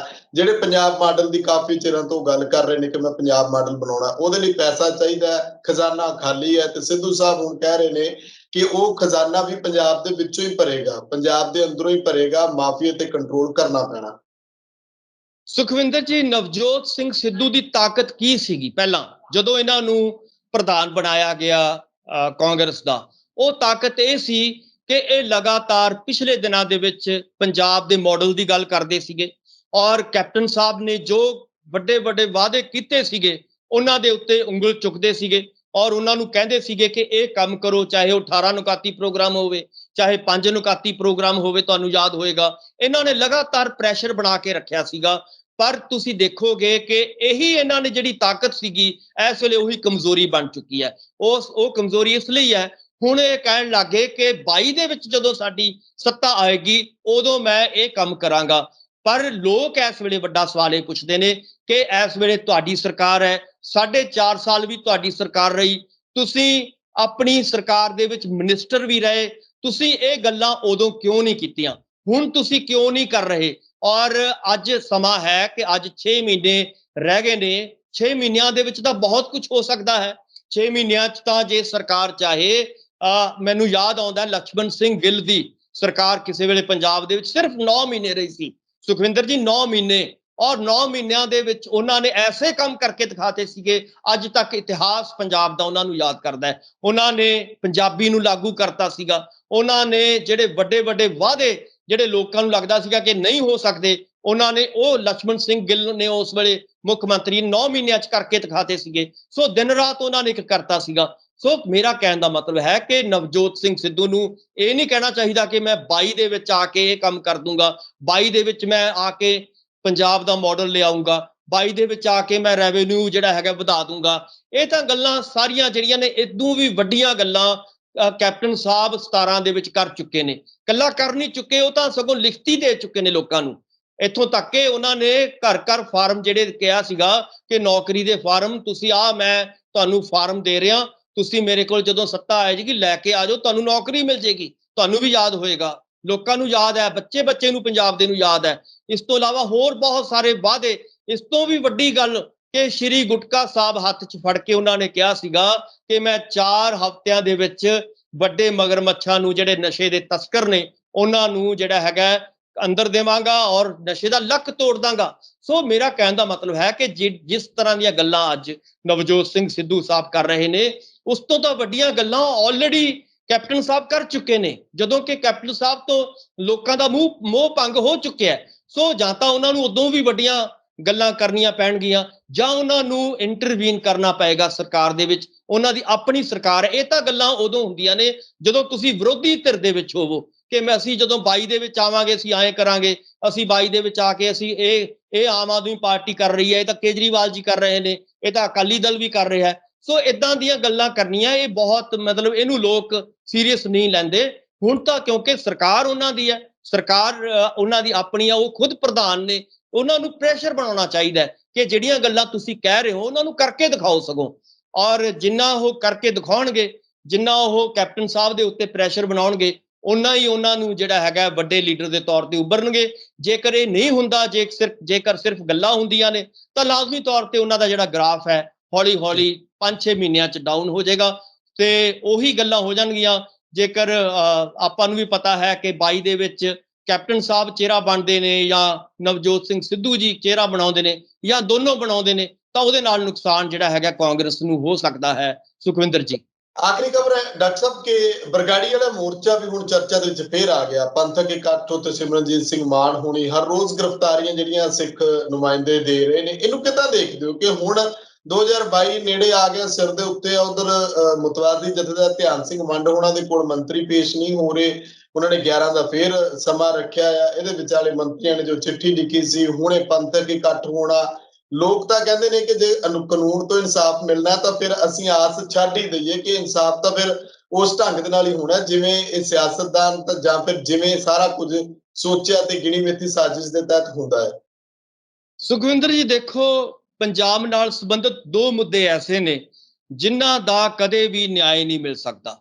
ਉਹ ਪਹਿਲਾ ਮੁੱਦਾ ਹੈ ਕਿ 84 ਦੇ ਦੰਗੇ, ਔਰ ਦੂਜਾ ਹੈ ਕਿ ਬਰਗਾੜੀ ਕਾਂਡ ਔਰ ਕੋਟਕਪੂਰਾ ਗੋਲੀ ਕਾਂਡ ਦਾ ਮਸਲਾ। ਸੋ ਇਹ ਸਾਰੇ ਜਿਹੜੇ ਮਸਲੇ ਨੇ, ਇਹਨਾਂ ਦੇ ਉੱਤੇ ਹੁਣ ਤੱਕ ਰਾਜਨੀਤੀ ਹੋਈ ਹੈ। ਤੁਸੀਂ ਸ਼ੁਰੂ ਤੋਂ ਲੈ ਕੇ ਉਹ ਅੱਜ ਤੱਕ ਦਾ ਜਦੋਂ ਅਸੀਂ ਇਤਿਹਾਸ ਦੇਖਦੇ ਹਾਂ, ਤੁਸੀਂ 15 ਦੀ ਗੱਲ ਕਰ ਲਓ, 15 ਤੋਂ ਲੈ ਕੇ ਜਸਟਿਸ ਰਣਜੀਤ ਸਿੰਘ ਕਮਿਸ਼ਨ ਬਣਦਾ ਹੈ, ਜਸਟਿਸ ਜ਼ੋਰਾ ਸਿੰਘ ਕਮਿਸ਼ਨ ਬਣਦਾ ਹੈ, ਕੁਛ ਨਹੀਂ ਨਿਕਲਦਾ। ਫਿਰ ਇੱਕ ਨਵੀਂ ਸਿੱਟ ਬਣਦੀ ਹੈ, ਕੁਛ ਨਹੀਂ ਨਿਕਲਦਾ। ਫਿਰ ਇੱਕ ਉਦੋਂ ਬਾਅਦ ਨਵੀਂ ਸਿੱਟ ਹੋਰ ਬਣਦੀ ਹੈ, ਉਹਦੇ ਵਿੱਚੋਂ ਕੁਛ ਨਹੀਂ ਨਿਕਲਦਾ। ਫਿਰ ਕੈਪਟਨ ਸਾਹਿਬ ਕਹਿੰਦੇ ਨੇ ਨਹੀਂ ਜੀ, ਇਹ ਤਾਂ ਇਹ ਸਿੱਟ ਤੱਕ ਇਹਨੇ ਕੁਛ ਨਹੀਂ ਕੀਤਾ, ਇੱਕ ਹੋਰ ਨਵੀਂ ਸਿੱਟ ਬਣਾ ਕੇ ਦੇਖ ਲਓ, ਉਹਦੇ ਵਿੱਚੋਂ ਕੁਛ ਨਹੀਂ ਨਿਕਲ ਰਿਹਾ। ਸੋ ਮੇਰਾ ਕਹਿਣ ਦਾ ਮਤਲਬ ਹੈ ਕਿ ਇਹਦੇ ਉੱਤੇ ਜਿਹੜੀਆਂ ਵੀ ਚਾਹੇ ਵਿਰੋਧੀ ਧਿਰਾਂ ਨੇ, ਚਾਹੇ ਸਰਕਾਰ ਹੈ, ਚਾਹੇ ਕੋਈ ਹੋਰ ਪੰਥਕ ਜਥੇਬੰਦੀਆਂ ਨੇ, ਉਹਨਾਂ ਨੇ ਇਹਦੇ ਉੱਤੇ ਰਾਜਨੀਤੀ ਕਰਨ ਦੀ ਕੋਸ਼ਿਸ਼ ਕਰ ਰਹੀ ਹੈ। ਅੱਜ ਜੇ ਉਹ ਕਹਿ ਰਹੇ ਨੇ ਕਿ ਅਸੀਂ ਜੇ ਹੁਣ ਜਿਹੜਾ ਹੈਗਾ ਅਸੀਂ ਇਕੱਠ ਕਰਾਂਗੇ, ਹੁਣ ਸੰਘਰਸ਼ ਕਰਾਂਗੇ, ਤਾਂ 4.5 ਸਾਲ ਪਹਿਲਾਂ ਕਿੱਥੇ ਸੀਗੇ? ਉਦੋਂ ਕਿਉਂ ਨਹੀਂ? ਉਦੋਂ ਕਿਉਂ ਇਹਨਾਂ ਨੇ ਸਰਕਾਰ ਤੇ ਛੱਡੀ ਰੱਖਿਆ? ਉਦੋਂ ਕੀ ਸਰਕਾਰ ਦੀ ਨੀਤ ਔਰ ਨੀਤੀ ਬਾਰੇ ਕੀ ਮਾਨ ਸਾਹਿਬ ਨੂੰ ਨਹੀਂ ਸੀ ਪਤਾ? ਕੀ ਦੂਜੇ ਲੋਕਾਂ ਨੂੰ ਨਹੀਂ ਸੀ ਪਤਾ ਕਿ ਇਹਨਾਂ ਦੀ ਕੋਈ ਨੀਤ ਸਾਫ਼ ਨਹੀਂ ਲੱਗਦੀ? ਸੋ ਮੇਰਾ ਕਹਿਣ ਦਾ ਮਤਲਬ ਹੈ ਕਿ ਹੁਣ ਕਿਉਂਕਿ ਚੋਣਾਂ ਨੇੜੇ ਆ ਗਈਆਂ ਨੇ, ਹੁਣ ਚੋਣਾਂ ਦੇ ਵਿੱਚੋਂ ਇਸ ਚੀਜ਼ ਨੂੰ ਜਿਹੜਾ ਹੈਗਾ ਵੋਟਾਂ ਲੈਣ ਦੀ ਕੋਸ਼ਿਸ਼ ਕੀਤੀ ਜਾਏਗੀ। ਹਰ ਜਿਹੜੀ ਛੋਟੀ ਤੋਂ ਲੈ ਕੇ ਵੱਡੀ ਜਥੇਬੰਦੀ ਤੱਕ, ਵੱਡੀ ਜਿਹੜੀ ਪਾਰਟੀ ਤੱਕ ਇਹਨੂੰ ਜਿਹੜਾ ਹੈਗਾ ਭਰਮਾਉਣ ਦੀ ਕੋਸ਼ਿਸ਼ ਕਰੇਗੀ, ਇਹਦੇ ਉੱਤੋਂ ਲਾਭ ਉਠਾਉਣ ਦੀ ਕੋਸ਼ਿਸ਼ ਕਰੇਗੀ, ਔਰ ਉਹੀ ਕੰਮ ਹੋ ਰਿਹਾ ਹੈ। ਇਹਦੇ ਉੱਤੇ ਅਕਾਲੀ ਦਲ ਵੀ ਜਿਹੜੀ ਹੈਗੀ ਆਪਣੀ ਸਿਆਸਤ ਕਰ ਰਿਹਾ ਹੈ, ਇਹਦੇ ਉੱਤੇ ਬੀਜੇਪੀ ਵਾਲੇ ਵੀ ਆਪਣੀ ਸਿਆਸਤ ਕਰ ਰਹੇ ਨੇ, ਇਹਦੇ ਉੱਤੇ ਕਾਂਗਰਸ ਆਪਣੀ ਵੱਖਰੀ ਸਿਆਸਤ ਕਰ ਰਹੀ ਹੈ, ਆਪ ਵੱਖਰੀ ਸਿਆਸਤ ਕਰ ਰਹੇ ਨੇ। ਸੋ ਇਸੇ ਤਰ੍ਹਾਂ ਪੰਥਕ ਜਥੇਬੰਦੀਆਂ ਨੇ ਉਹ ਵੱਖਰੀ ਆਪਣੀ ਤਰ੍ਹਾਂ ਦੀ ਡਫਲੀ ਜਿਹੜੀ ਹੈਗੀ ਹੈ ਵਜਾ ਰਹੇ ਨੇ। ਸੋ ਇਸੇ ਤਰ੍ਹਾਂ ਸਿਮਰਨਜੀਤ ਮਾਨ ਹੋਰੀ ਜਿਹੜੇ ਨੇ ਉਹ ਇੱਕ ਵੱਖਰੀ ਤਰ੍ਹਾਂ ਦਾ ਜਿਹੜਾ ਹੈਗਾ ਰਾਗ ਅਲਾਪ ਰਹੇ ਨੇ। ਸੋ ਮੇਰਾ ਕਹਿਣ ਦਾ ਮਤਲਬ ਹੈ, ਪਰ ਨਿਕਲੇਗਾ ਕੀ? ਨਿਕਲ ਕੁਛ ਨਹੀਂ ਰਿਹਾ। ਪਾਣੀ ਚ ਮਧਾਣੀ ਪੈ ਚੁੱਕੀ ਹੈ, ਔਰ ਪਾਣੀ ਦੇ ਵਿੱਚੋਂ ਅੱਜ ਤੱਕ ਨਾ ਤਾਂ ਕੁਝ ਨਿਕਲਿਆ ਹੈ, ਨਾ ਆਉਣ ਵਾਲੇ ਦਿਨਾਂ ਦੇ ਵਿੱਚ ਨਿਕਲਣਾ ਹੈ। ਸੋ ਇਦਾਂ ਸਿਆਸਤ ਜਿਹੜੀ ਹੈਗੀ ਹੈ ਵੱਧ ਤੋਂ ਵੱਧ ਹੁੰਦੀ ਰਹੇਗੀ, ਔਰ ਲੋਕਾਂ ਨੂੰ ਜਿਹੜਾ ਹੈਗਾ ਵੰਡ ਕੇ ਇਹੀ ਪੋਲੀਟੀਕਲ ਪਾਰਟੀਆਂ ਤੁਸੀਂ ਦੇਖੋਗੇ ਪਹਿਲਾਂ ਵੀ ਸੱਤਾ ਵਿੱਚ ਆਉਂਦੀਆਂ ਰਹੀਆਂ ਨੇ, ਆਉਣ ਵਾਲੇ ਦਿਨਾਂ ਦੇ ਵਿੱਚ ਸੱਤਾ 'ਚ ਆ ਜਾਣਗੀਆਂ। ਪੰਜਾਬ ਜਿਹੜਾ ਹੈਗਾ ਹਾਰਦਾ ਰਹੇਗਾ। ਇਹ ਪੋਲੀਟੀਕਲ ਜਥੇਬੰਦੀਆਂ, ਪੋਲੀਟੀਕਲ ਪਾਰਟੀਆਂ ਜਿਹੜੀਆਂ ਨੇ ਜਿੱਤਦੀਆਂ ਰਹਿਣਗੀਆਂ ਹਮੇਸ਼ਾ ਹੀ। ਆਮ ਲੋਕ ਜਿਹੜੇ ਨੇ, ਆਮ ਸਿੱਖ ਜਿਹੜੇ ਨੇ, ਉਹ ਇਸੇ ਤਰ੍ਹਾਂ ਹੀ ਵਿਚਾਰੇ ਨਿਆਂ ਤੋਂ, ਆਪਣੇ ਕਾਨੂੰਨ ਦੇ ਜਿਹੜੇ ਨੇ ਉਹ ਵਿਚਾਰੇ ਕਾਨੂੰਨ ਤੋਂ ਵਾਂਝੇ ਰਹਿ ਜਾਣਗੇ, ਨਿਆਂ ਤੋਂ ਵਾਂਝੇ ਰਹਿ ਜਾਣਗੇ। ਸੋ ਇਹੀ ਮੈਨੂੰ ਇਸ ਘਟਨਾ ਦਾ ਭਵਿੱਖ ਨਜ਼ਰ ਆ ਰਿਹਾ ਹੈ ਸੁਖਵਿੰਦਰ ਜੀ। ਸ਼ੁਕਰੀਆ ਡਾਕਟਰ ਸਾਹਿਬ, ਧੰਨਵਾਦ ਤੁਹਾਡਾ, ਤੁਸੀਂ ਸਾਨੂੰ ਆਪਣਾ ਸਮਾਂ ਦਿੱਤਾ। ਬਹੁਤ ਬਹੁਤ ਮਿਹਰਬਾਨੀ, ਧੰਨਵਾਦ, ਸ਼ੁਕਰੀਆ। ਸੋ ਮੇਰੇ ਨਾਲ ਮੌਜੂਦ ਸਨ ਸਿਆਸੀ ਮਾਹਰ ਡਾਕਟਰ ਭੀਮਿੰਦਰ ਸਿੰਘ। ਖਬਰਾਂ ਟੌਪ ਦੀਆਂ ਦੇ ਵਿੱਚ ਵੱਡੀਆਂ ਖਬਰਾਂ ਤੇ ਚਰਚਾ ਕੀਤੀ ਹੈ। ਤੁਸੀਂ ਆਪਣੇ ਵਿਚਾਰ ਕਮੈਂਟ ਜ਼ਰੂਰ ਕਰਿਓ। ਲੋਕ ਰਾਣਾ ਚੈਨਲ ਪੰਜਾਬੀ ਨੂੰ ਸਬਸਕ੍ਰਾਈਬ ਕਰੋ। ਮੈਨੂੰ ਇਜਾਜ਼ਤ ਦਿਓ। ਧੰਨਵਾਦ।